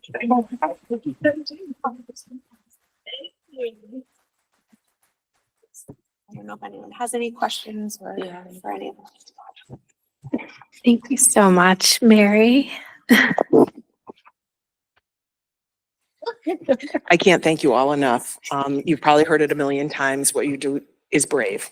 And that is, it cannot be stated enough and often enough. You know, when I think about the courses that we offer especially at the high school, but even classes that I had when I was your age, and I think about the types of things that we learned, and they are all important. But I can tell you honestly, at my age, I have never been asked to do the quadratic equation. I've never had to recite the soliloquy from Hamlet. I've never had to do Pythagorean theorem. But the skills that you're learning in this class are going to serve you well each and every day for the rest of your lives, not just in your own journey, but in the journeys that you will be taking with other people, work relationships, family relationships, and the effect and the positive impact of that cannot be stated enough. You know, self-awareness and self-care is going to be your superpower, and that's going to give you the ability to do the things that you ultimately will need to do to be a successful adult, although some of you are adults already, are getting there.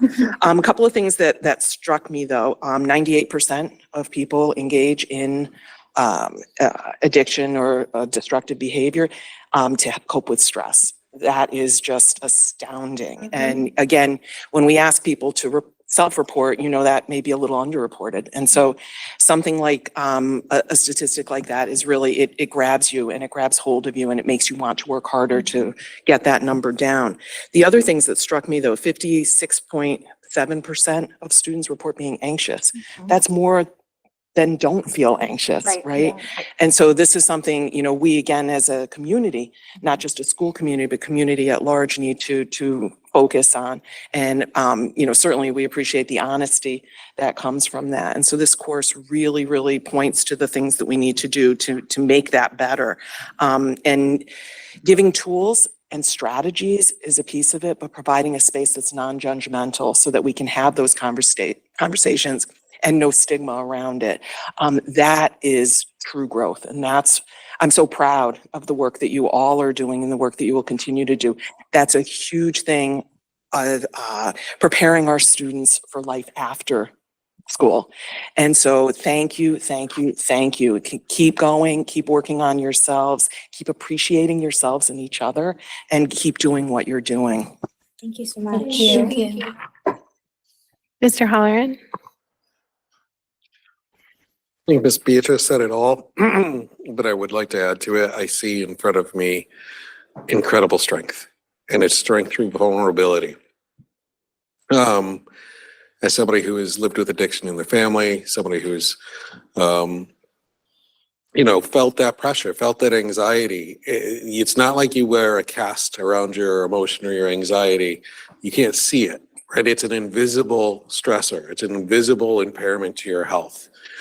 And because there's so much stigma around it, you feel like you've got to control it and you've got to hide it and you've got to do it on your own. And that just adds to the pressure, which adds to the pressure, which will eventually break you. Being able to approach this in a way that feels real, that feels practical, that's not just reading statistics, finding out you're not alone, finding out that this is part of what makes you human and it's okay, is such a way to find yourself out of that cycle of self-control that you really don't have control of. It's okay to ask for help, it's okay to get help, and it's okay to give help. I also felt very compelled to speak, not only to thank each and every one of you personally for the work that you do. You contribute to the culture of our school by doing the work that you do. I also felt like I needed to explain my submission into the gratitude bucket and apologize for my penmanship. I'm appreciative for all of the FaceTime with students, not free time. We can get lost in numbers and policies and curriculum, but when we have a night like tonight where if so many people show up, you're the reason we do this. And to be so sincere and to stand this whole time, congrats. I got to sit. But it is really, really grateful to actually have the people that we're doing this for be in the room and tell us straight from your experience. So thank you very much, every one of you. Thank you so much. Ms. Carr. Just to add to what everyone has said, what you created is beautiful and it's creating such an impact. The skills and mechanisms you learn are going to carry on with you for the rest of your life, through college, through your career. And burnout does happen. Life does get hard. And when you feel like you can talk about it, when you feel like you have people in your corner and you have that skill set to take a step back, do some yoga, do some journaling, and regain that power within yourself, that speaks so much volume. So it's wonderful. I'm so glad the school has this. Thank you. Thank you. Ms. Weaver. Who? Oh, Mike, Mr. Michael. I Our board of ed moved- rep, of course. Yeah, I moved so they could sit down because, but okay, I'm taking my seat back. But as you know, a student new into high school and especially like a male student new into high school, mental health does not come up a lot, but I feel like the stigma is that, we're supposed to mask our emotions. We're supposed to, let that go and do what is needed to be done. And at the end of the day, it doesn't matter. I wish I took this class. I didn't take this class, but I work close with you. Yes. And I sit with you guys at lunch and you guys always talk about what's happening in the class. And I really recognize that it's very important. And I know personally some of my friends and my peers that struggle with addiction, that I wish I went to your class and was able to gain knowledge so I could share with them, and now that I know about this, I'm going to encourage my lower classmen friends to join this class. So, Or just they could come see me Or if to come they're see not in you. the class and they definitely yes, so they I are do, struggling with addiction. I Yeah. really do appreciate everything that this club is doing for new to high school. And, not only for even students, but also staff as well. And you guys reach out to a lot of staff and help staff. So not only are you helping the students, but you're helping the staff, which is the entire family. So I appreciate you guys for that. And thank you always. Thank you. Thank you. If I could just add one more thing, it just made me think of it. With this position that I have, it has kept those students in school. I think I forgot to say that's super important. The students in the past have been, removed from school from substance use infraction. And in fact, so I would like to thank Dr. Brummett for working with me for that, because the worst thing that you can do for someone in addiction is isolation. Connection is key. Access to support, access to their academics, their teachers, their peers. So putting it like, I understand there has to be consequences. We all understand that. But this position has provided me and the students the opportunity to keep them in school and give them the support and counseling and education around that they wouldn't receive otherwise. So sorry, just forgot that. No, it's very important. Thank you for pointing that out. Yeah, I think actually both of you just touched on the points I was gonna kind of ask before I give all my praise. Was just curious to kind of like the gender divide of, I think there is that extra layer of added stigma. And I saw some boys in the photo, but was just curious kind of the breakdown of the class and who's more interested and not, and willing to be interested, I guess. Yes, just so you know, I did ask some males to participate today, but they had sporting events, so I did ask. Or they had other commitments work.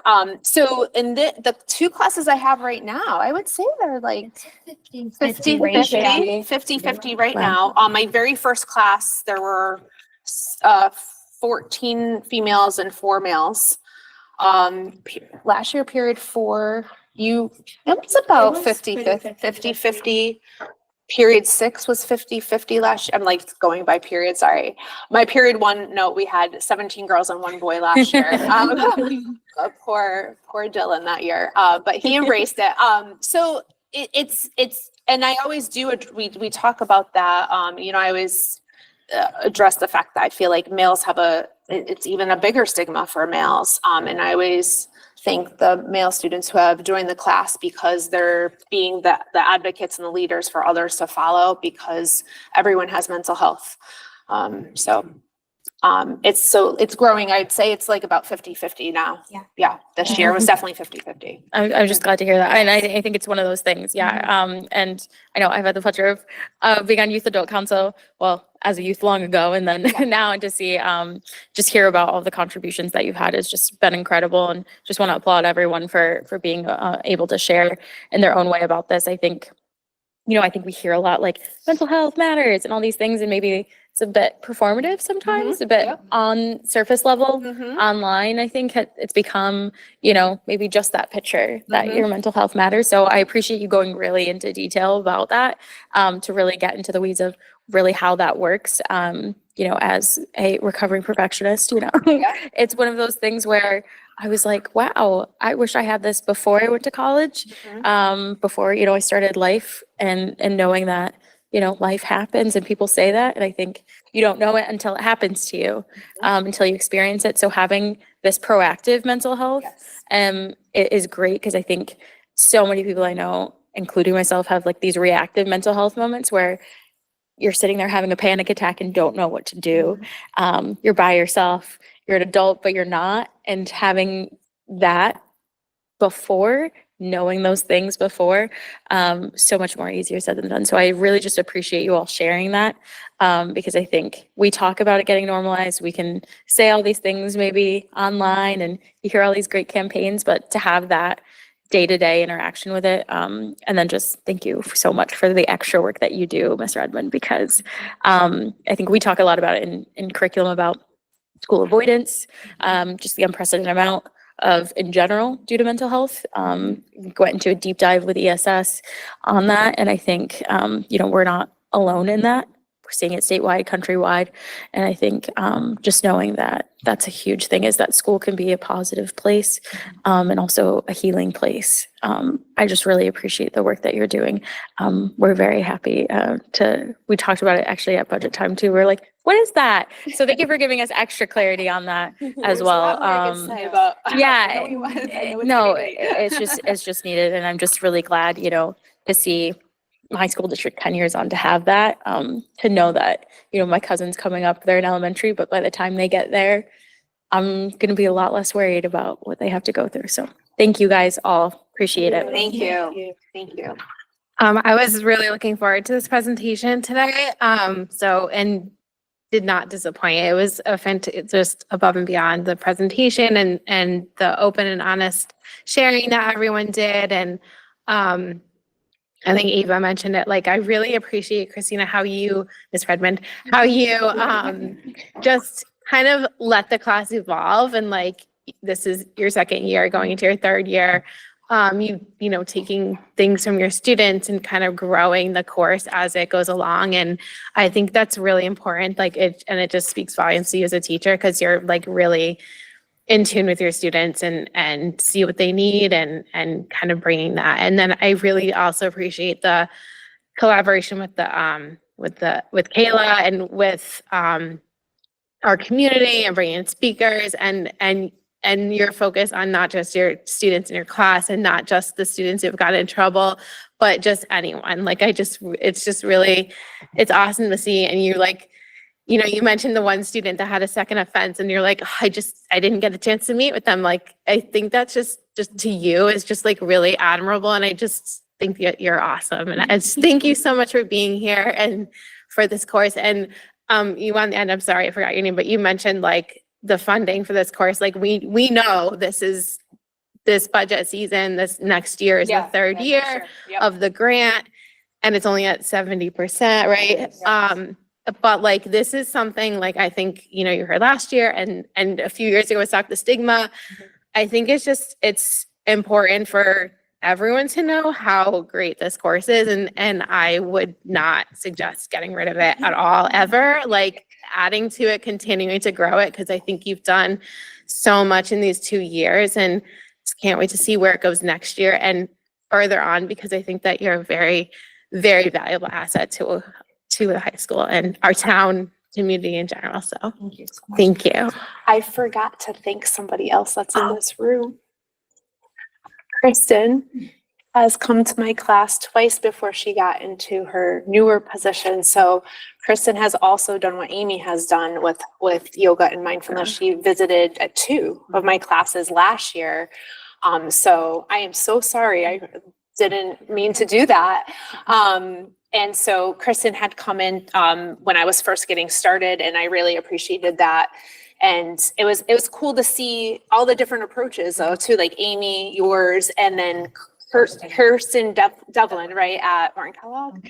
So they have all contributed to the class and helped getting that started. And thank you so much. And it was really important, like the students doing the mindfulness has, you know, I'm not by any means an expert in that. So having people who have been working in the field and practicing that really helps students like get exposed to that for their first time. And like I said, some of them are pursuing that and continuing to do that. I have my thank you note from one of the students right up at my desk. Yeah. Thank you so much. Yeah. I always have the students write thank you notes to our guest speakers. So that's also a good lesson.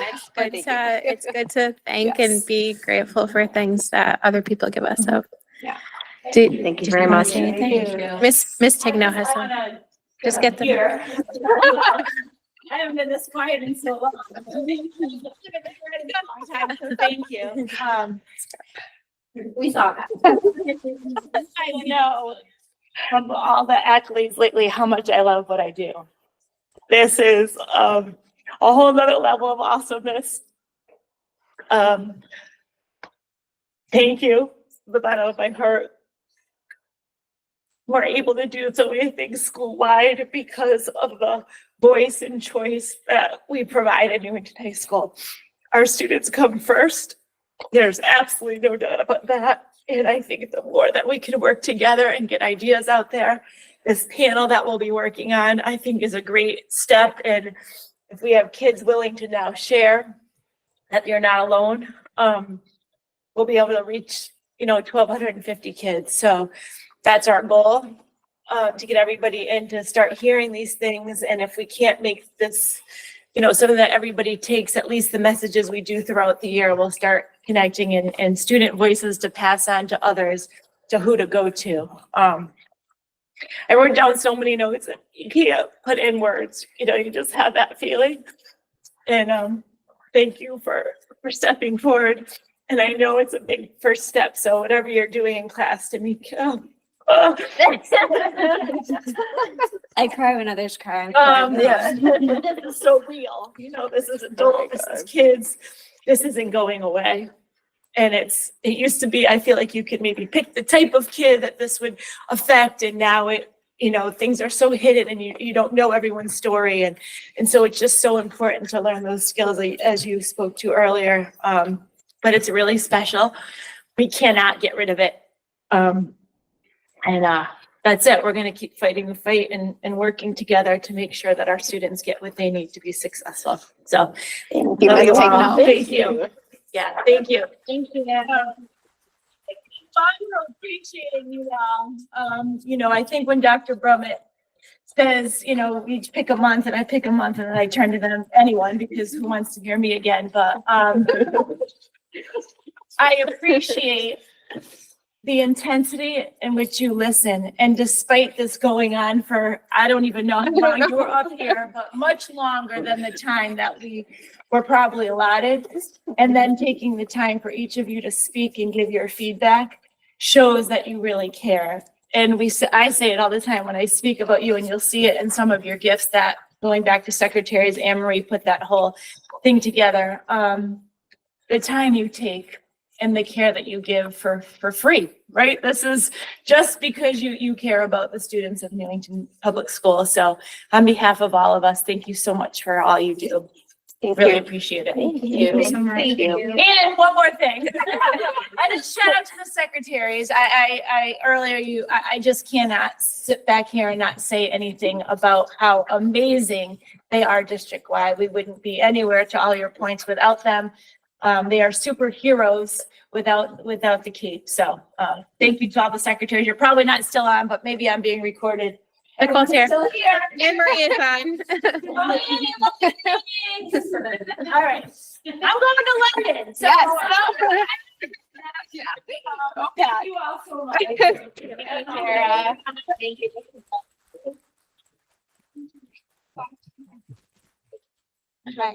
Thank you, everybody. Thank you so much. I'm so sorry it took so long. No, don't apologize. We really appreciated the presentation. And thank you, everyone, for being here so late. We appreciate you. No, it's okay. It's okay. Thank you. Thank you.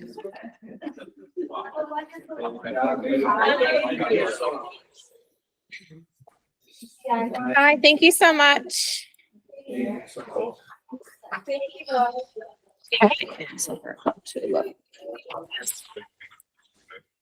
Huh? Okay, now it is time for public participation. If anyone is online or would like to call in, you're welcome to. I don't see anyone. Okay, moving on. Where are we? Committee? Okay, committee reports. So we have policy. We will defer to later business. Mr. Holleran, curriculum. We've been. We're not gonna do that one. Oh, what? Oh, yeah, that's part of that. We good? I'm gonna start that. or- Yeah, we're gonna, go ahead. Before Mr. Halloran gets into the meat and potatoes of the most recent curriculum committee meeting, the board received a letter. I'm not sure if all the board members have seen it, regarding a parent who had some concerns about the accelerated math class changes. So I did ask Kristen to reiterate and recap for the board what was the decision-making behind those changes, and hopefully on some context to the letter that was received. So Ms. Freeman, if you wouldn't mind going into that.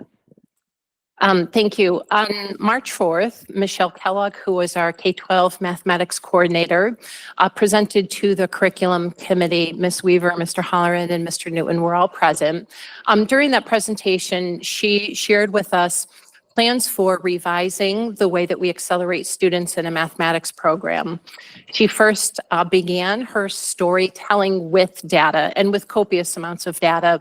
The first set of data looked at the enrollment of students who were being accelerated in the middle school, and there was a clear opportunity gap between our students of color and our white students, with the exception of Asian students, a clear delineation of multilingual learners and native language English, clear delineation for free and reduced students, and clear delineation for students with disabilities. So we were already seeing that at the inception of what we were doing with acceleration was not providing the same type of access and opportunity. She also presented data on the other end of the story, which is when we accelerate students, how many of them actually get to the accelerated pathway? And so that is the whole goal of it, is to take the highest level of mathematics, which is AP, Calculus, BC. I remember you asked about it. But we also have other AP classes too in the mathematics department, statistics, and AP Calc AB. So when we looked at that data, the percentage of students who were taking 4 full credits, who were taking the highest level of math classes when they started in algebra, it was anywhere between 15 and 30%. So a very small number of students that we accelerated in 8th grade stopped math before their senior year and never accessed the highest level. So those were a lot of the questions that the mathematics team was trying to answer, like, why is that all happening? So through research, the team, and it was Ms. Kellogg and a group of middle school teachers and 1 high school teacher, had a goal of continuing to accelerate students. And acceleration usually starts with students take and complete successfully Algebra 1 before they leave middle school. They wanted to continue to provide that opportunity because we believe in it, but they wanted to make sure that we could accelerate students in a way that more students were afforded with that access. So the way that the program is evolving right now is students, generally speaking, from 5th grade, they go to a 6th grade heterogeneous class. In 7th grade, they go to a heterogeneous class. And then in 8th grade, students will have the opportunity to participate in grade level math or participate in algebra. So the acceleration option is still going to be in place.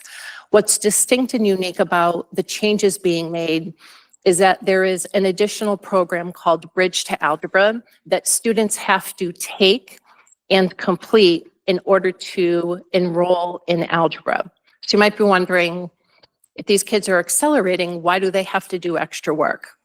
Because the research shows that the standards in grade 8 that they missed because they went right to algebra, it catches up with them 2 or 3 years into high school. So a lot of the skills that they need in Algebra 2 and in pre-calculus, they actually missed it in their 8th grade year.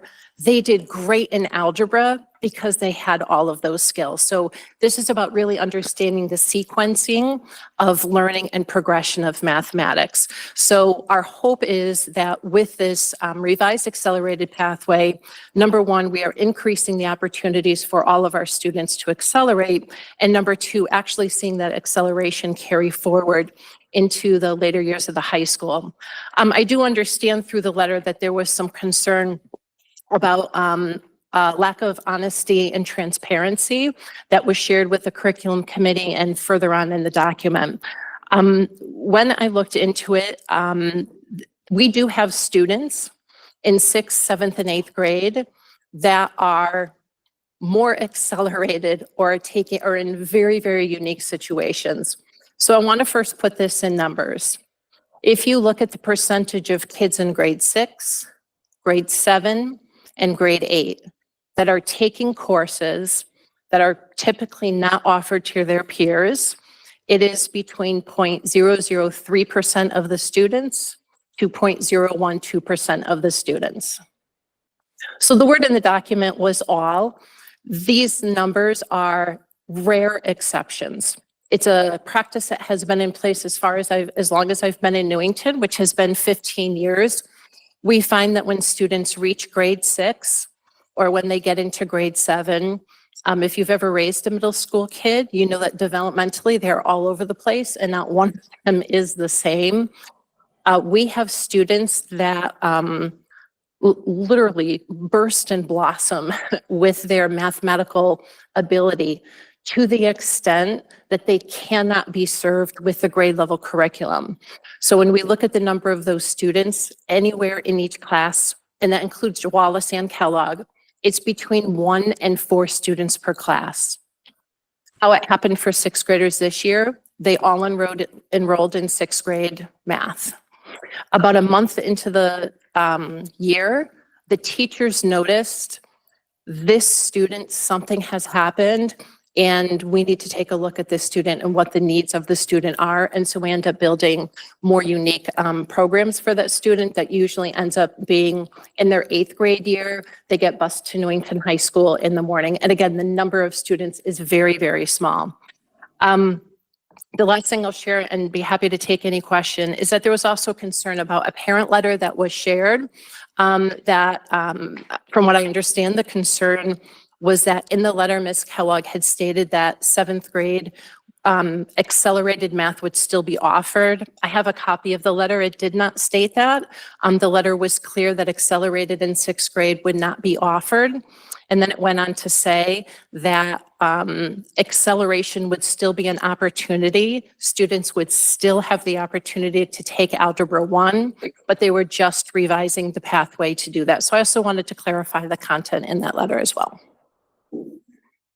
Yeah, and I just wanted to clarify too, because I think we had talked about it, and I was viewing it from the lens of, in our conversation, my experience going through my pathway at Newington was also being able to go through all the math classes. And I think you showed us a visual that was helpful of, because I know there was concern that students would not be able to go through the highest level, right, or multiple ones. And I know I took Algebra 1, or 1A it was called, or something, in 8th grade, Geometry 9th, Algebra 2 10th, Pre-Calc 11th, and then Calc, but I also took Stats in 11th grade because I'm a nerd as well. But there's AP Calc, AP Stat, and then I think you also offered, was there any other AP math class that's even existed? Yeah, we just added AP Pre-Calc. Okay. So those are the highest levels, and through these pathways, it was just my understanding from the meeting that you would still, through this pathway adjustment, still be able to take all of those. Yes, and Ms. Weaver, I think the point that she's trying to make is, let's say that my student doesn't have that developmental blossoming. Yeah. By the time that the child is going into 8th grade, in 8th grade level mathematics is the best learning experience. We recognize kids develop at all different rates. So Ms. Kellogg was able to provide to the curriculum committee ways that students who do not have an algebra credit when they enter into Newington High School, how they can still access those highest level classes, including AP Calculus. And it would involve doubling up with classes, either with Algebra 1 and Geometry or Geometry and Algebra 2, but that still is a possibility. So Ms. Kellogg is really dedicated to advertising to students that it's not just one shot in 8th grade, and if you don't make it, then that's it. But that if students still are having that interest and perhaps building in their math, just in their math learning, that they have another opportunity in high school as well. Just further clarification, are we still doing like busing to the high school for rare exceptions, or is there? Yes. Okay. So there are those, when identified, there are those exceptions. I believe we currently have one 8th grader. It's either 1 or 2. So when I say it's a few, it's very, very small number. Oh, no, I figured. Be it Dow, my year, I'll tell you that. I knew. Thank you. Are there any other questions? Can you just clarify, just for the public who might be listening or back at this, the bridge design? It's in the handout, but can you just briefly help us understand what that looks like? Yes. So speaking of multiple and flexible pathways, it was important to the mathematic leadership team that students access this Bridge to Algebra program again. So this is learning of the 8th grade standards that they will completely miss, and it will be detrimental to their learning when they get to Algebra 2. The Bridge to Algebra 8 program offers that learning experience. So kids have a lot of ways they can access this. They can access it online, by themselves, self-paced, at home. Kids are completely independent. They don't even need to speak to a teacher, and they just go through the self-paced course. Students also have the opportunity to do it in more of a structured classroom setting. Some kids prefer to just nope, I've got to do Bridge to Algebra from 3 to 4, but they have the option to do it at home virtually or in person with a teacher. And it will take place on days when students have transportation back home after school. There will also be 2 opportunities in the summer, right when school lets out. And then what Ms. Kellogg, she's hoping will be what she calls a last push, which would be right toward the end of the summertime that kids would be able to participate that NOL as well. Again, in both virtual and in-person options, free of cost to the student. Thank you for that clarification. I know, Michelle, I see you on. Is there anything that you would like to add? Hi, everyone. No, I think Kristen summed it up perfectly. I'm also happy to respond to any questions, though, if they do come up. Are there any other questions? Oh, Ms. Beatrice, go ahead. You may have answered this already, and for that, I apologize.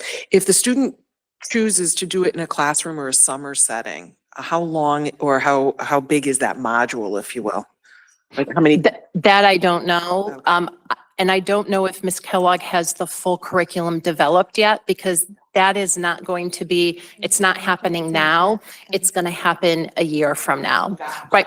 But she is in a consortium with other school districts that are looking at ways to really revise the way that we accelerate students in mathematics to make it more equitable.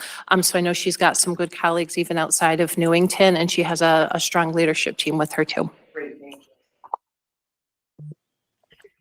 Go ahead, Mr. Newton.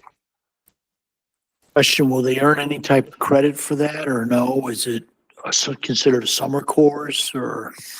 So students in middle school do not receive credit for any course, with the exception of a course that has a curriculum that is identical to a high school course. That's per state statute.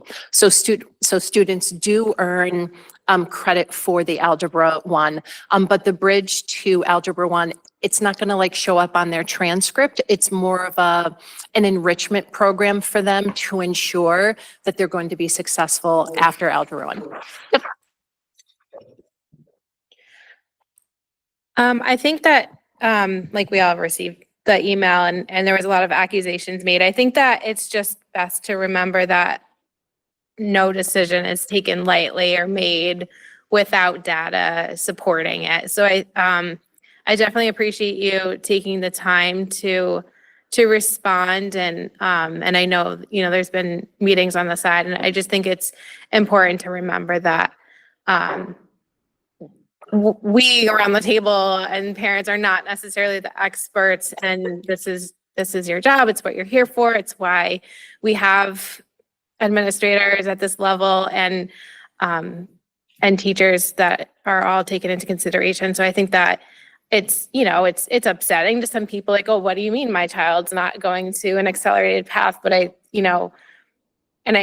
might have felt the same way too. Like, oh, what do you mean? But when you really like look at the data and look and understand and the thought that went into it, I think it really tells a different story. So I know there's case by case basis, and I know there's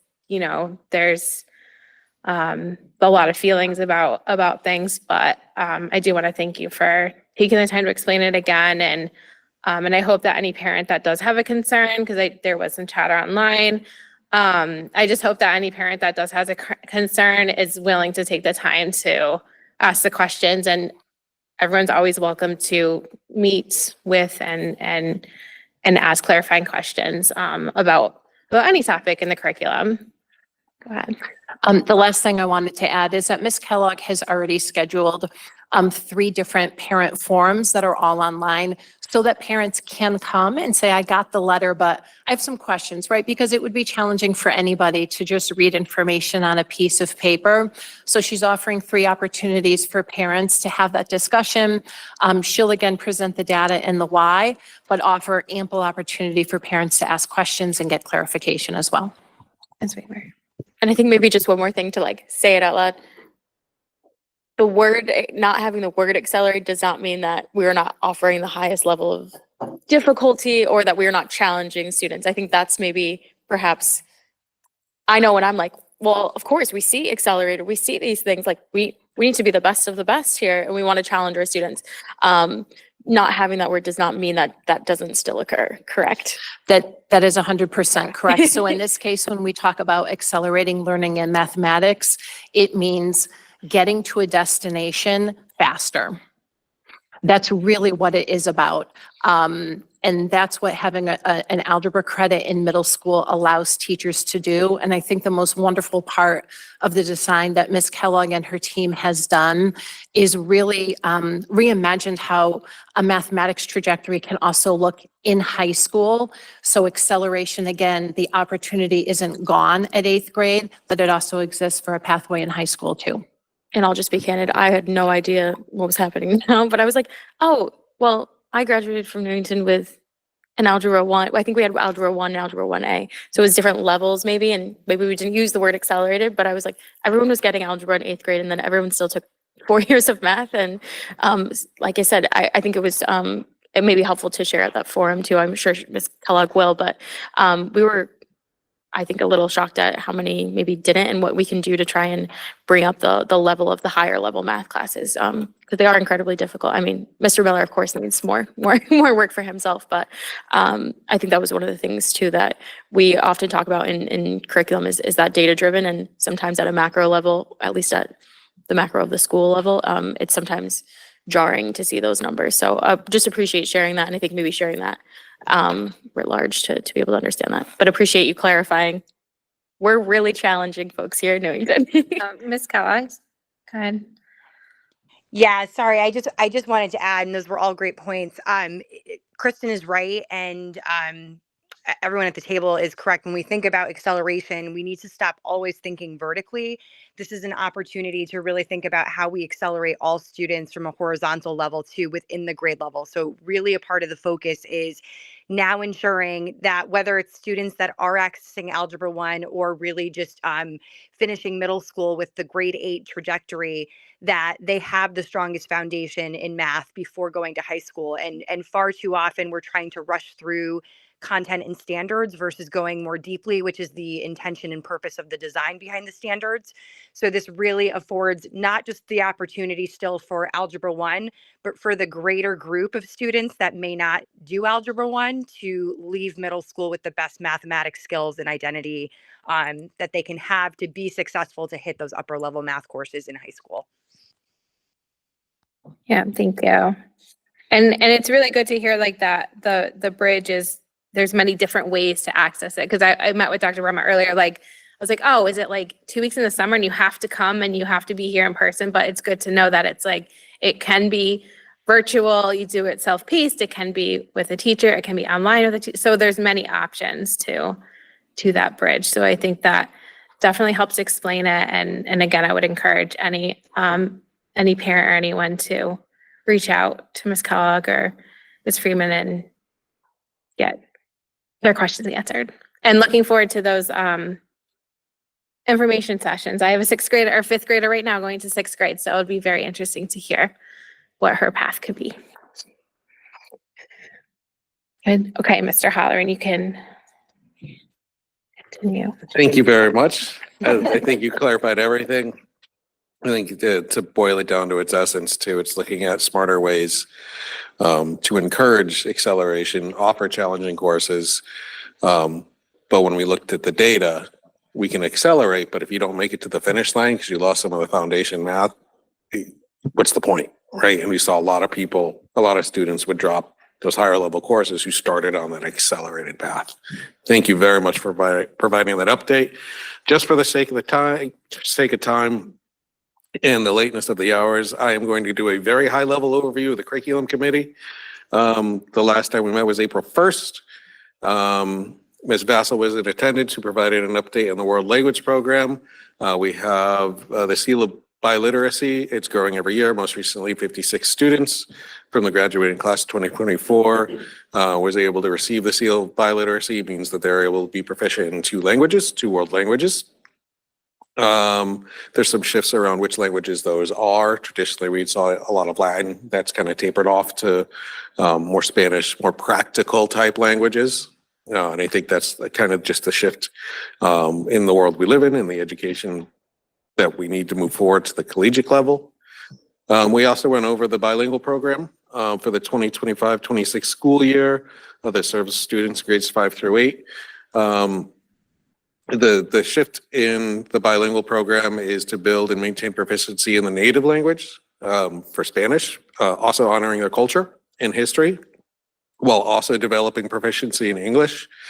Depending upon the needs of the students, courses will likely to include language support to build the proficiency in English, and bilingual social studies. So it's not just about how to speak, it's also understanding U.S. civics, respecting their native culture, honoring the full amount of it. It's just not translation. It's really understanding everything that comes into it, because you have more weight when you understand U.S. history, civics, and culture as well.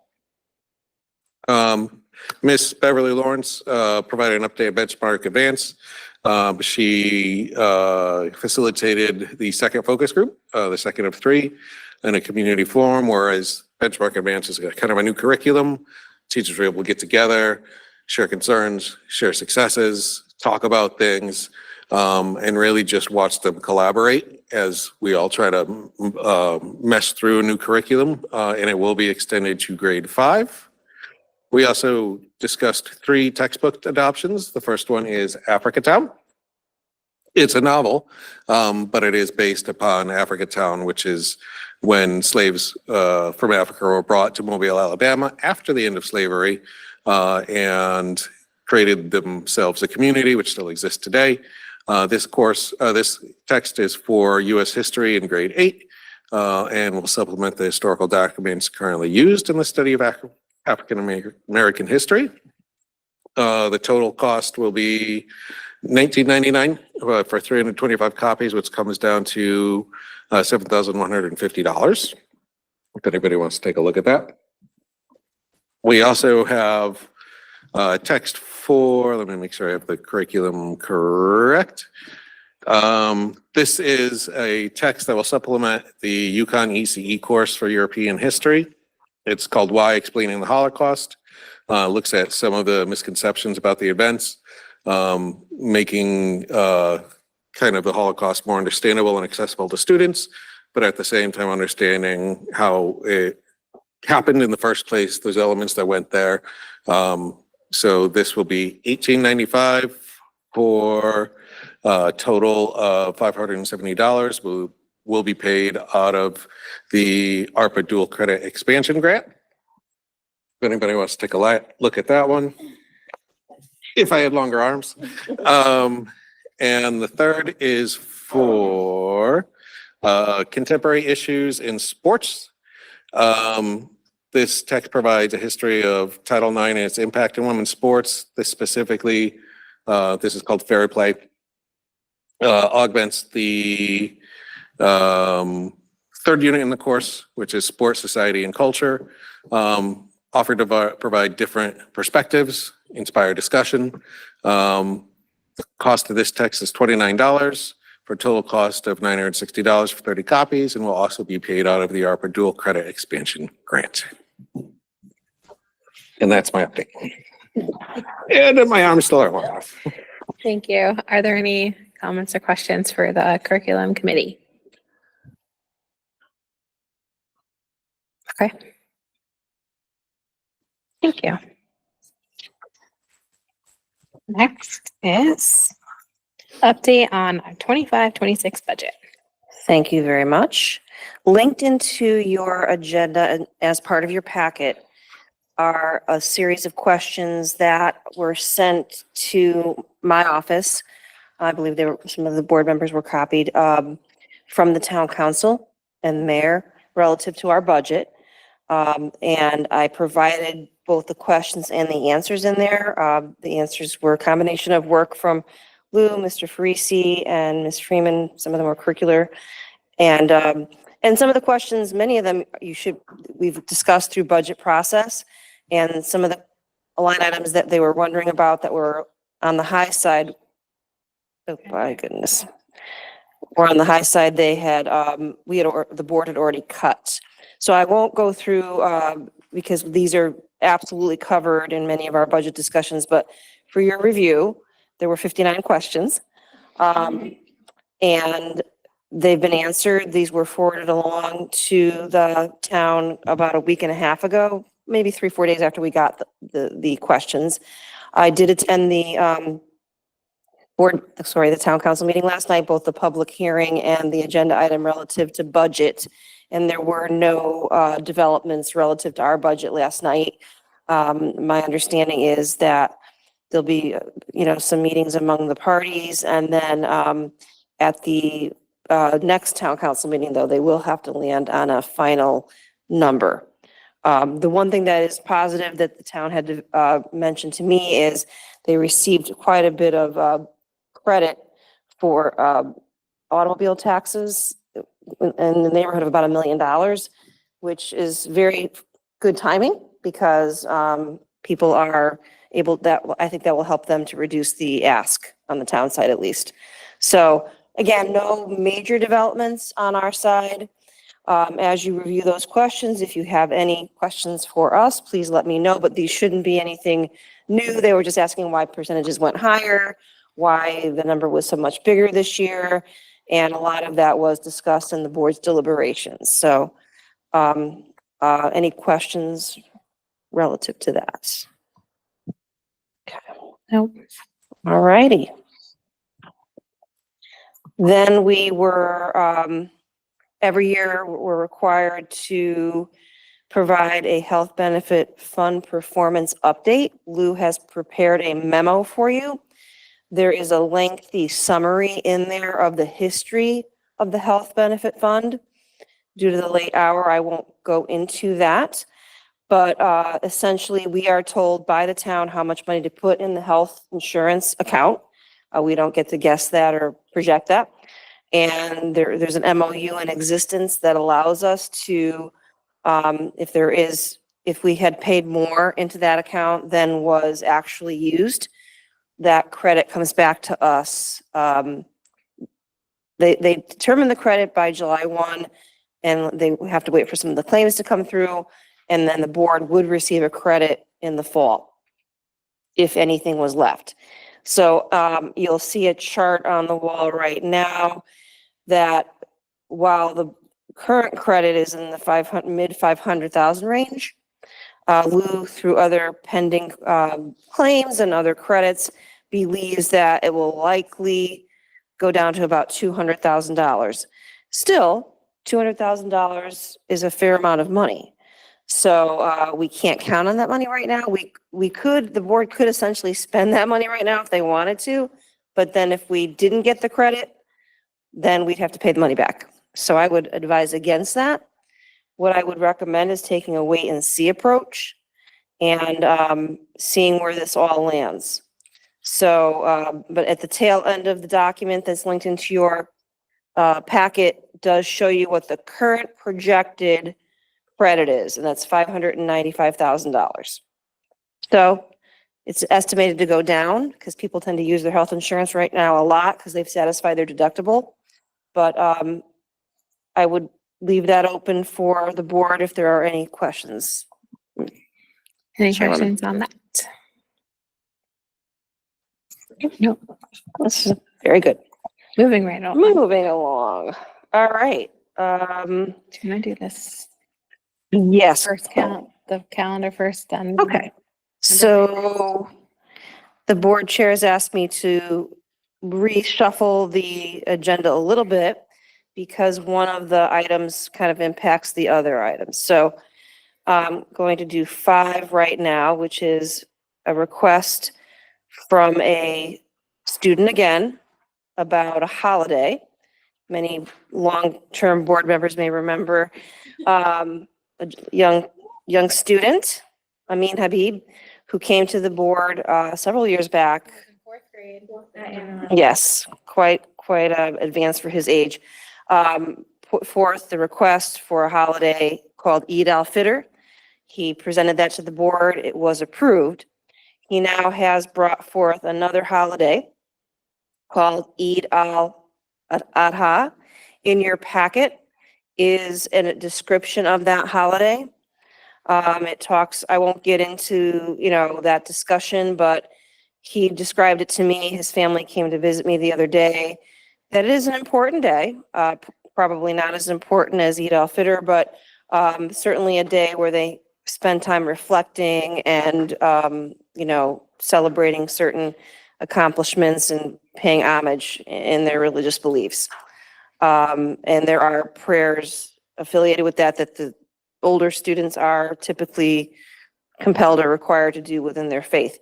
So he had asked that to be a consideration for the calendar.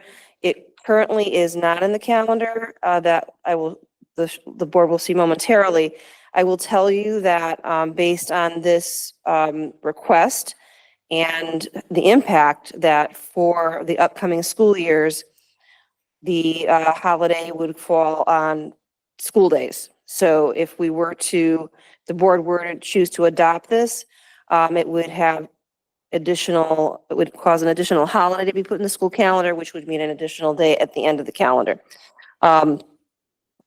Board Chair Parati and I met earlier this evening, and we did discuss that there are other holidays that we notify teachers about, specifically at the high school. Many of them are some of the Orthodox Jewish holidays where teachers are asked not to schedule exams or any major projects on those days so that students who celebrate a holiday and miss school that day would have opportunity to make the work up. And they would be at no disadvantage. So that is another possibility as the board ponders this. Board Chair, did you want to add anything to that? Yeah, we also looked at the next 5 years of when this holiday would fall, and it impacts the next 4 years. The 5th year is on a Saturday. The site I looked at didn't go farther than that, so it would be at least 4 years of school days, and it's towards the end of the school year where there's a lot going on in general. Yeah, Mr. Halloran. Thank you. I just realized my mic was on this whole time. I don't know if we need to make a motion, but we already recognize Eid al-Fitr. This is a different holiday. There's a typo on the That's what I was agenda. referring It's to. Eid is al-Adha. And I believe that takes place mid-June from what I'm sure. Is it? It's It floats. Okay. It floats based on a calendar that I'm not sure I understand, but I think we just recognized Eid al-Fitr like we 2 did, weeks Monday, ago. Okay. Monday of last week. Okay. Great. That was my confusion. Yep. Which holiday was it? My Thank you. apologies. He mentions Eid al-Fitr in the letter, and it was transposed onto the agenda, but it's actually a different holiday, Eid al-Adha. Thank you. Ms. Weaver. Yeah, I think, and we appreciate it. I think that sparked a lot, that initial advocacy sparked a lot of other folks coming in, and that's where we added Three Kings Day and changed a lot. So it was like almost a full sweep of like us adding holidays and trying to figure that out. I think one of the things I just had a question about too was, certainly when we talk about equity, when we talk about talking about everyone's religions, and that was really the goal of the last calendar change, was to make sure, we were adding these calendars or adding these holidays to be reflective of our student population. My curiosity would be just the May timeframe is incredibly difficult when it comes to like AP classes as well. So I was just curious as well if that would be a little bit of a difficulty with the impact of some days like that might be an AP test, or it might be like around the 17th. Just curious like how that would be impacted as well. Obviously it's a subset of folks. It doesn't mean we don't have school or anything like that, but I was just curious to I think they still schedule AP classes. They do. And Ms. Freeman, are AP exams set by AP, or how are the dates It's set? College Board, I'm assuming, right? Yeah, sort of. So it's this really small window of time that you take the AP calculus exam. So our AP exams generally fall in the first-ish 2 weeks of May. They're always in May, but there is a really tight timeline around them. I guess the College Board thinks that kids in Connecticut are going to talk to kids in California and give them the answers on the AP exam, but they do keep it kind of tight. But I recall. and there's a Yeah. lot. Yeah. There are a lot of AP exams that are given the number, which is a great thing. The number of AP courses we have. Yeah, and I think that, what Dr. Brema had mentioned, like there's already at the high school a practice of recognizing holidays that we might not have off of school, just for teachers to be mindful. And I think extending that down to at least the middle school level. I'm not sure if they do or not, but, and then possibly adding this holiday. And, there might be more that we don't know of yet or still to learn about. So I think that that's a good practice in general. So I was pleased to hear that that is already occurring. And then, but yeah, if the middle school can do the same and, or district wide even, just, not schedule authors visits or, things in elementary school, even on certain holidays. So I think that would, if we extend that to the whole district and then just be more aware and mindful of different days that might, be important, that I think that's a good compromise at this point. Question. Yes, Mr. Newman. I mean, several years ago, we took away Veterans Day, and it seems like we keep adding holidays. I mean, I know if there was 4 high holidays for the Jewish population when I lived in West Hartford, they only got Yom Kippur. I just think that we're opening up a door and asking, we're becoming too accommodating. We always make awareness of it, no disrespect to any religion or anything, but the idea to get away with Veterans Days was they would learn more in the school. Now we're trying to give them more time off. I'm opposed to any further time off days. Ms. Weaver? Yeah, and just so those who were on the board when we originally discussed this too, I had a lot of back and forth about Veterans Day too, and we were having a conversation even with some of our staff that are veterans. I kid you not, I think it was like 50-50 split of those that wanted to be in school on Veterans Day and then those who didn't want to be. And I think we had probably like 10 discussions on this calendar and how to add it and how to, and ultimately we went to, I think, like 3 different surveys for staff, for parents, for students, and asking. And I think we also, I think, wanted to reflect the community that's there. So we still have a large number of Jewish students. We still have a large number of Christian and Muslim students. So recognizing those demographics change, obviously, depending on the year. But noticing, there was, and we have a large number of Hindi students. So in Diwali, that was like a large number of them. We were like, how many kids are missing? We even went into the attendance records at some point. And I think that's why we landed on the number of holidays that we did. So I do agree at some point we start missing enough school that it's like, oh my gosh. And I think what we try to do is we have both Rosh Hashanah and Yom Kippur in there as well. But I think mostly the major religion high holidays we have that fit into it, I think that is reflective, and also that the staff approves and that we can work within the curriculum respecting students, community, and teachers. We're never going to make everyone happy, but I will note, not to skip to the next agenda, but people seem okay with the school calendar as recommended. That's actually the highest percentage I've ever seen.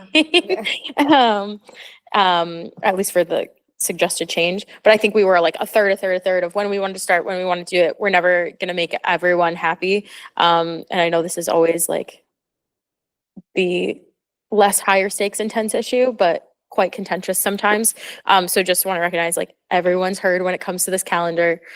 We know it's not always easy to recognize those things, but I think that's a good compromise. So I would agree with that. Chair Halloran? Yeah, I recognize what Mr. Noon is saying and what Ms. Weaver is saying too. We do want to respect the community, our students, our teachers, but I also think we have to think of when we take a day off of the school calendar, there's no school in attendance. There's another factor, and that's the impact on families, especially working families. That's another day they have to find accommodations for. School isn't just about academics. It's important, but we have to keep that in the equation too, is that we have the impact to the practical family functioning, especially if you have 2 working parents or maybe 1 working parent who now has to find childcare accommodations, take time off from work. So I think that's a reasonable compromise, but I think we have to be mindful of the impact to the families as well. It's just another day off. They have to work around their schedule. Mr. Mealy, you have a question? Comment? Thank you. I agree with Mr. Newton. It is a slippery slope. You guys like to use that term. You want to talk, I think this is a real slippery slope. What's the legal opinion? Have we got one? On the calendar? Well, I'm taking, us voting on holidays for the district. Well, the board has a responsibility to set the calendar. So that's one of the board obligations. I would say that to some of the comments around the table tonight, exercising caution about not adding too many, because you have to be careful about, there'll be more coming. There'll be more coming. So I think the conversation around the table tonight makes perfect sense relative to just making sure teachers try to schedule mindfully around some of the holidays where we might have some students absent. So that would be the advice I've been given is, while it is the board's responsibility to choose the calendar, we have to proceed with caution about adding in too many holidays. And I would just add, or reiterate that any student who is absent from school due to a religious holiday is not going to be penalized or punished.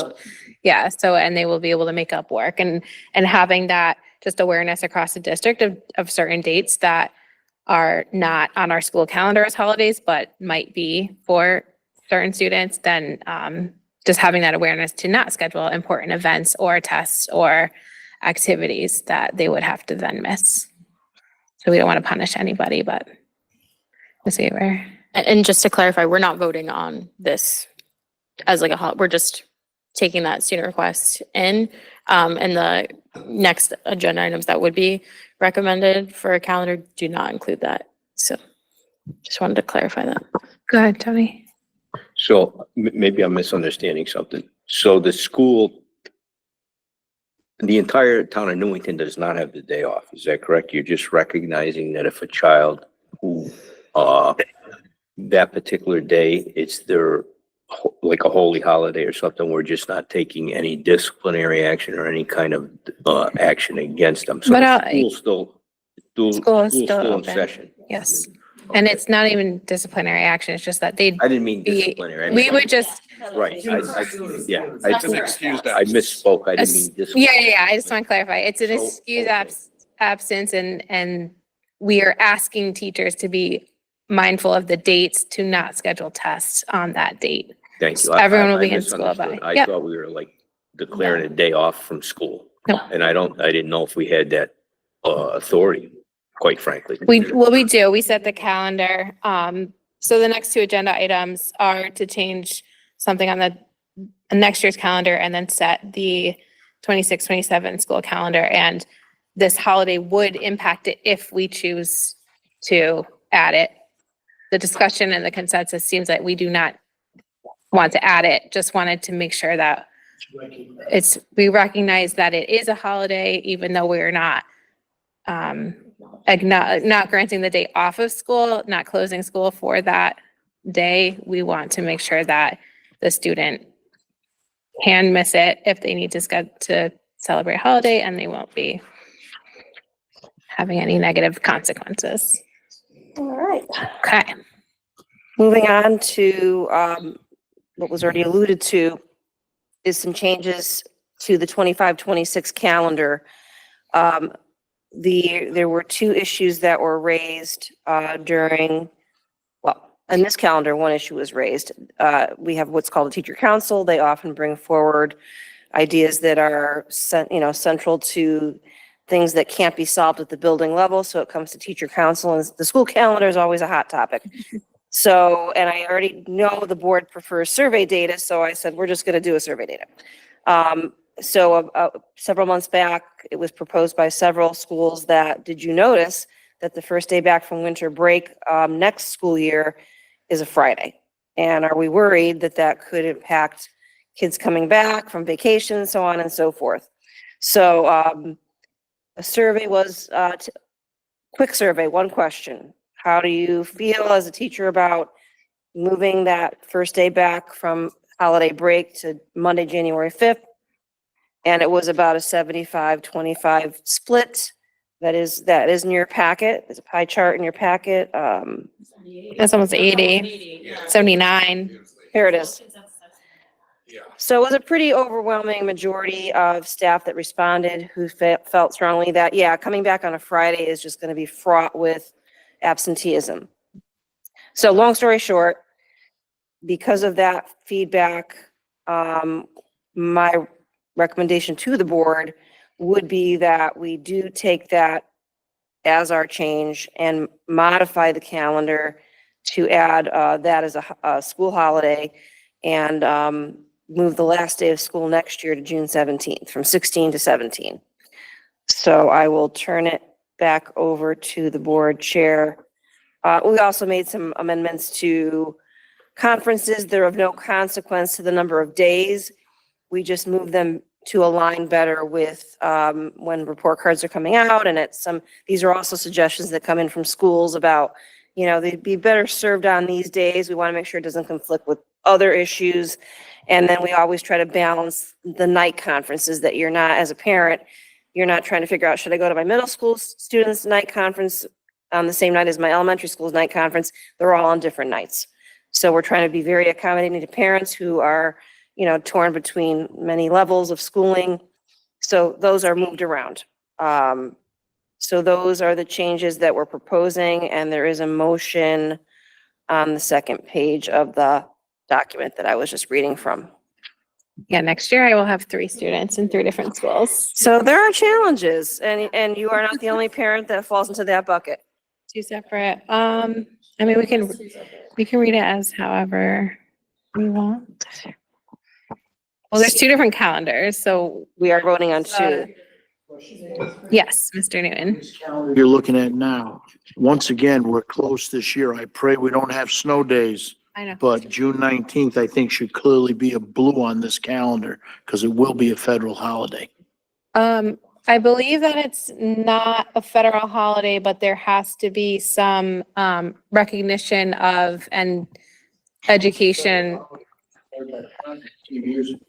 Yes, there's 2 opportunities for school systems, either call it a school holiday, you're correct, or be prepared to provide instruction about what June 19th is all about. You can do either or. So we've come close since that law was passed, but it has not occurred. My druthers would be that we would provide education on that day versus a school holiday. So, but that is not reflected on this calendar, but Mr. Newton is correct. We have to do one or the other. I greatly prefer education around it because we haven't really had that opportunity. We have not. We've just been fortunate with snow days, but this year we were close. I'm hoping we're past the snow day risk, but I did put our curriculum and history department on alert that they might have to be creating some very good lesson plans, but it did not happen. So I'll turn it back over to you, board chair. Okay, so yeah, so how many motions are there? I'm confused. It's just 2. Okay. It's like recommended motion is the first page. Okay. And then the second page is. All right, so I will entertain a motion. I'll make the motion to move the Newington Board of Education adjust the 2025-2026 school calendar with the following changes. Move the first day back from winter break from Friday, January 2nd, 2026 to Monday, January 5th, 2026, and move the tentative last day of school from June 16, 2026 to June 17, 2026. Second. Thank you. A motion and a second. Do we have any discussion? Mr. Holleran. Just a comment. I agree with the potential of absenteeism. I will say, as an advocate for families, it's a nightmare to have kids on a break, come back to school for one day, come in for a weekend, and then go back to school on a Monday. They will not adjust for a whole week. So I think this is just a very practical move. So I'm in support. And 3 Kings Day is in there too, so. Yes. They're out on Tuesday. Okay, so any other discussion? All right, so we're voting to make January 2nd a vacation day. Roll call vote, please. Mary Beatrice. Yes. Brittany Carr. Yes. Sean Halloran. Yes. Anthony Mealy. Yes. Timothy Newton. Yes. Amy Parati. Yes. Jessica Weaver. Yes. Motion passed unanimously 7-0.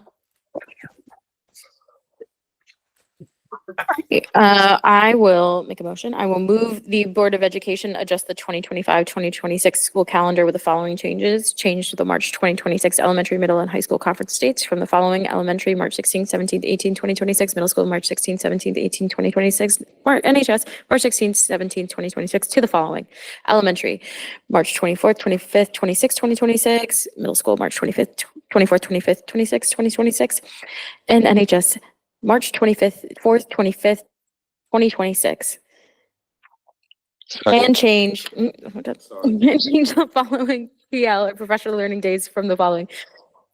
February 24th, 2026 to February 17th, 2026. March 10th, 2026 to March 3rd, 2026, and March 24th, 2026 to March 17th, 2026. Second for real this time. Cool. All right, motion and a second. Is there any discussion on this?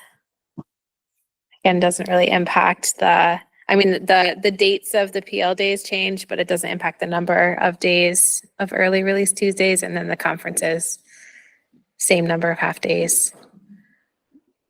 Okay, roll call vote, please. Mary Beatrice. Yes. Brittany Carr. Yes. Sean Halloran. Yes. Anthony Mealy. Yes. Timothy Newton. Yes. Amy Parati. Yes. Jessica Weaver. Yes. Motion passed unanimously 7-0.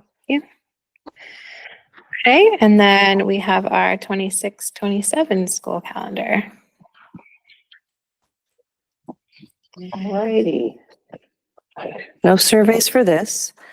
We are just changing, let's see here. This is basically presenting the calendar. Yeah. Which we can change. Yes, now, just to put that, the board, as stated earlier, is responsible for approving school calendars. That's one of their functions. This is the first iteration of the 26-27 calendar. We did look at it. We didn't have any concerns about it. So right now, I'm recommending that we approve this calendar. It starts, the first day of school for students would be August 27th, 2026. The last day tentatively is June 11th, 2027. Now, there's quite a buffer there right now. So I'll turn it back over to the board chair for any further discussion. Any comments? This one, we got a little lucky where some holidays fall on weekends, so we don't have that late of a end. And then again, overwhelmingly in past years, the surveys with teachers has been that they want to start that last week of August instead of the week before. Any discussion, any comments? Is there a motion? I move the Board of Education adopt the 2026-2027 school calendar as recommended by the Superintendent of Schools. Second. Thank you. Is there any further discussion? Ms. Weaver. Just gonna note, we're adopting this now. It can change and will change likely if someone has something to say. So we've looked over it. I think it's good for now, but there will be something I missed or we all missed that does it, but we like to do those a year out. So again, clarifying for the public too, this is 2026, 2027. This is not the next year's calendar. This is 2 years after. Yep. So we always have 2 years of calendars in the works for planning purposes. I know that was asked last year for families to plan their last summer hurrahs. All right, so we're voting on the 26-27 school calendar. Mary Beatrice. Yes. Brittany Carr. Yes. Sean Halloran. Yes. Anthony Mealy. Yes. Tim Newton. Yes. Amy Parati. Yes. Jessica Weaver. Yes. Motion passed unanimously 7-0. Thank you. Okay, review and discussion board policies. Yay! So once again, I will go through these quickly. This is just for clarification purposes. These are the 2000 policies with one additional mandate that we have to change. But these are just our first showing. So as always, we show you the policies that we've discussed in committee, bring them here, bring them back, bring them here again to then vote on. So these are the ones we're not voting on. These are the ones we are showing for the first time. And we'll actually not show all of them because there's some we still want to take back. But these are over the last 2 meetings we met on March 19th and March 31st. And as always, shout out to my amazing team who now has, I don't know, an administrator of the year as our fearless leader in doing all of this work. So thank you, Mr. Farisi. And as always, Miss Carr and Miss Beatrice. So sorry, I had to, like, it's been killing me all day. So first off, just wanted to show, there's really not much to show with these policies, but just that the Title IX changed due to law change, not law changing, but lawsuit. We're just changing back the 2024 rule to the 2020 regulations. So there's really like no changes really. It's just a policy we already had. So feel free to check out the 25 pages of each of those policies. But literally it's a policy we already had. We're just going back to it. So those are all in there. And then they also have the subsequent regulations. So if there's any questions on that, let me know. But there was nothing to really for us to personally change. Next is actually the ones we got our hands into. First one is concept and rules of the administration 2000. That'll change to a 2005. And we cut a lot of it. We reworded a lot of it. Once again, thanks to Ms. Carr and her. I think you should talk about that. Basically, the expectations we have for administrators doesn't change, which is communication, leadership, the collaboration within the school system and community to achieve goals, the clear communication channels, and the addressing misunderstandings and promoting a cooperative efforts toward achieving the board's educational objectives. So those 6 goals are the same. We just put it in more layman's terms, I would say, and made it more direct and clear to the public. Yep. So those were our changes there. So that was more substantive changes. And then the next one, if there's no questions, move on to 2000.1. Again, we will be renaming that one. That is the board superintendent relationship. This one, again, I think for the most part, we're never changing the essence of the policy. It's mostly just changing it so it's more legible, it's more digestible, and understandable. So for this one, we kind of just changed and added in some language that we think is reflective, particularly a stanza about the superintendent being responsible for all aspect, duties, and powers pertaining to the school operations as directed or delegated by the board.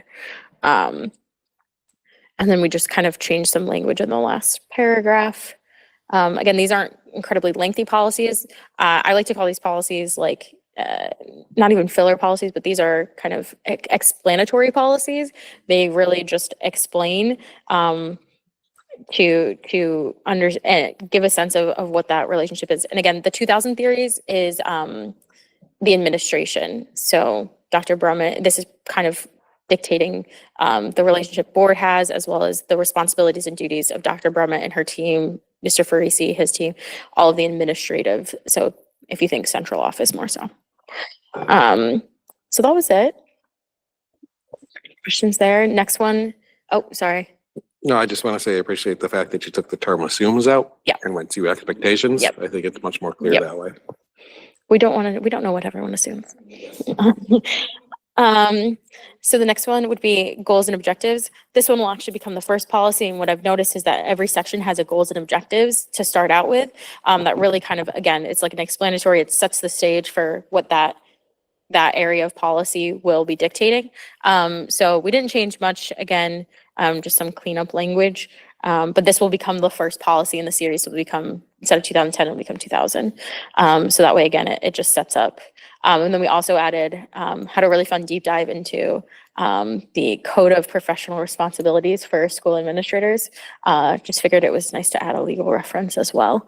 Most of our policies are grounded in general statutes or of some sort, but we want to show that there is guiding doctrine to where we're getting this kind of information. We will skip the next one. I think the 2011, that we're still working on our equal opportunity one, because we have multiple non-discrimination policies in multiple sections. So we're gonna try and figure out what's the best way to make sure it's clear to everyone, because they're somewhat redundant and duplicative, and we don't want to make it more confusing for the public. I did. Administrative staff. Administrative staff organization, thank you. This one, again, we added in our legal reference to some of the general statutes, added in or designee, because sometimes the superintendent is not responsible for this. I just want to note that most of this language talks about, understanding a diverse staff and all these things. I was just surprised at the language. This is back from 2001. So just some of the things that I think folks thought were like new. This is quite old and has not been reviewed for 24 years. So we were just interested in that. But again, we just changed like literally two, 3 words. Okay. And then, as I said, we're going to skip over 2111 and then also skip over 2112. We're seeking staff input on adding in any of the professional development that the admins wanted to talk about. And they were going to discuss that. So we'll leave those two for another time to review, because we'll be back. The next one would be 2120, organization chart. Very interesting. This policy has been updated, I think, at least 15 times. If you notice all of the dates below, that it has been amended. And we believe in the past, it literally was just the org chart at one point that was just being put. And we were like, that's not a policy. So we just thought we'd make this an actual policy and just say that it's transmitted through the superintendent or designee among specific individuals as shown on the actual organization chart. Didn't think that this was really the place to put the org chart. So, but we're not deleting the policy and everyone thinking we don't have an org chart. There's an org chart. I'll go on to the next one. One of the shortest policies I've ever seen is job descriptions. I think some of this exercise, as Dr. Brown pulls this up, is understanding where folks were back in 2001. I think just took the handbook of policies that were required or suggested and recommended and put them there. So this is us trying to kind of come to terms with 20 years later what the intent of the policies are as well. So these are just to understand. It did mention that we keep job descriptions in a separate manual file and all these things. They are kept separate and on file, but we wanted to make sure it was clear. Like Mr. Fursey doesn't have 27 stacks of those. Just yeah. Yes, it is. It really did, actually. We really did. We dove into that one. We highly recommend, if you have 17 hours to spare, please watch our rewatch. We're like, but what if? How would this be interpreted? So, alas, it did take us the long. Next one is 2131, superintendent schools. I promise we're so close. And that one, we just put together, kind of revamped the second paragraph. And this one comes from the reference from the general statutes. Well, there's like more inclusive language. Correct. Is it really elect? So this is reflective of the general statute. So technically that's what we're doing. Yeah. I can go back and check again if we want to, but it's a good point. but we'll make a note to go back and check. But if you click on the 10-157, that one should lead you to it.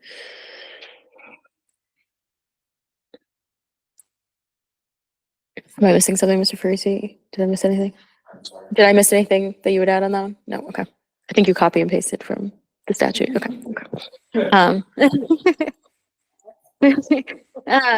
We really like it to be grounded in statute. Okay, next one, 2132. Again, wow, what a long one this one is. This is pertinent to person at the end of this table. Professional staff positions, assistant superintendent. That's it. And again, just changing it so it's easier to read for language. Next one. This one, also a lively discussion and educational for us. 2221, administrative council cabinets and committees, and that'll change. There's a singular cabinet. There's a singular council for teachers, as Dr. Burt mentioned, the teacher council, and then as well as committees. So we wanted to just kind of make sure it encompassed those who met, and we had a very lively discussion about the different types of committees that meet, what the cabinet does versus what the council does. So it gave us clarity, and we wanted to make sure it gives the public clarity of what that may look like. So there's that. And making sure it's reflective of current practice. So close. 4 twos. Really no big changes. We just had a conversation about staff involvement in decision making, and we just changed the lower part from membership to representation from, we didn't want to put a quota on what from each school, so we just put representation from each respective schools. So there's flexibility, or there's no issues with quorum or non-quorum, things like that. So it's still representation from each. Correct. Okay. Yeah, it looks, yeah. Yeah, this cross out just looks just a little weird, but yeah, okay, so each school is yeah, represented, basically. Yeah, right. Not putting a limit or a requirement. And that is, again, reflective of current practice. I was going to say, we also took that section out about adequate funds. We had a lengthy discussion that doesn't, correct me if I'm wrong, that doesn't determine the meetings. Normally, the meetings will be monthly, not subject to funding.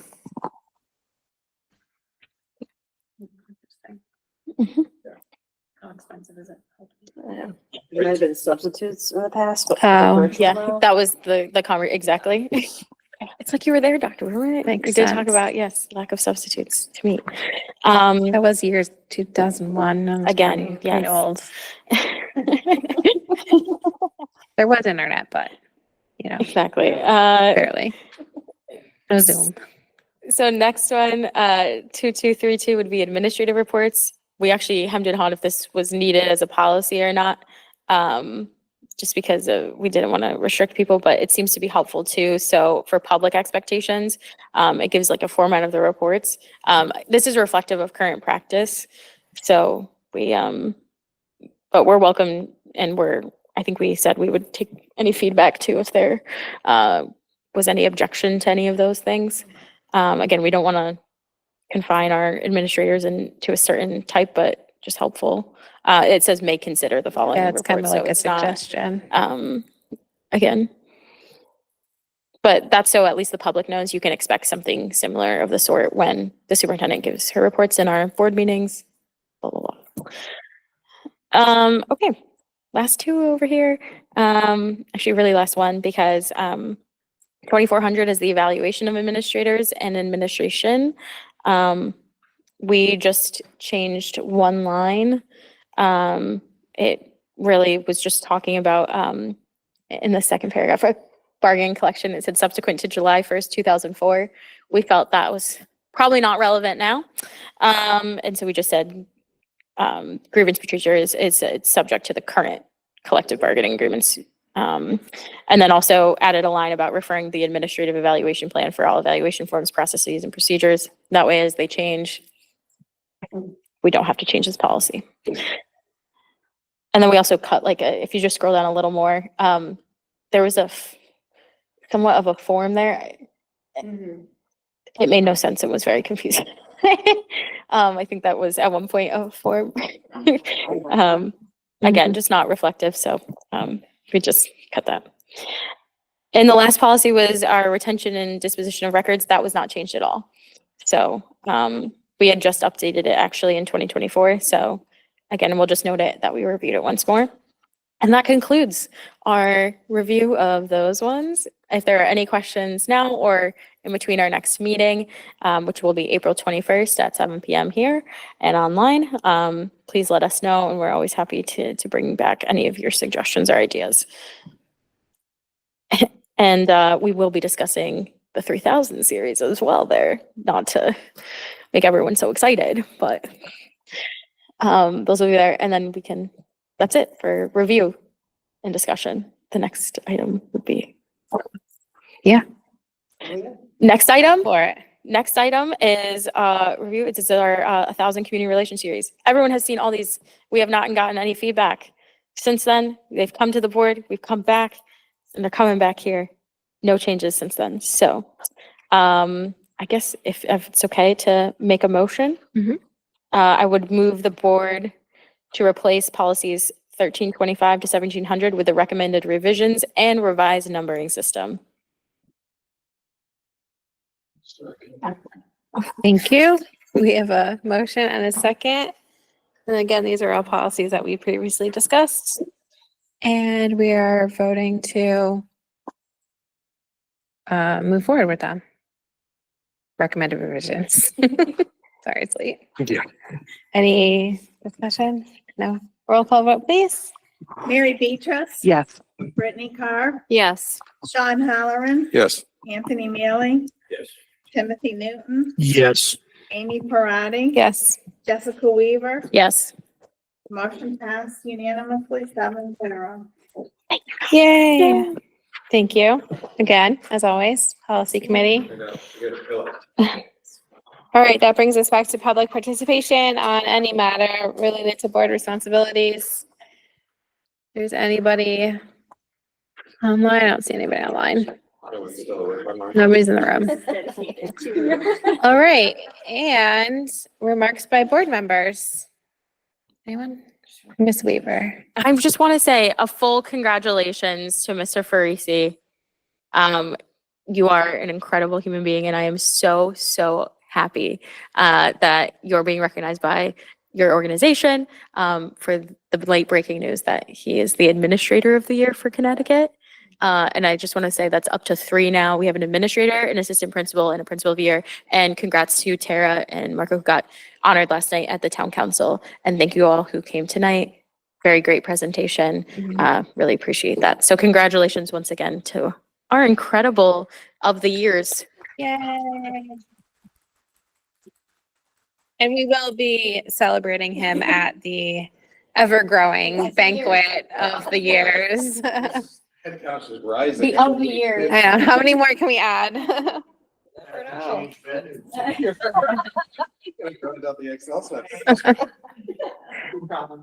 But yeah, seriously, it's very awesome to have so many of the years in Newington, and just it just shows how great of a district we have and how lucky we are. So Motion to adjourn?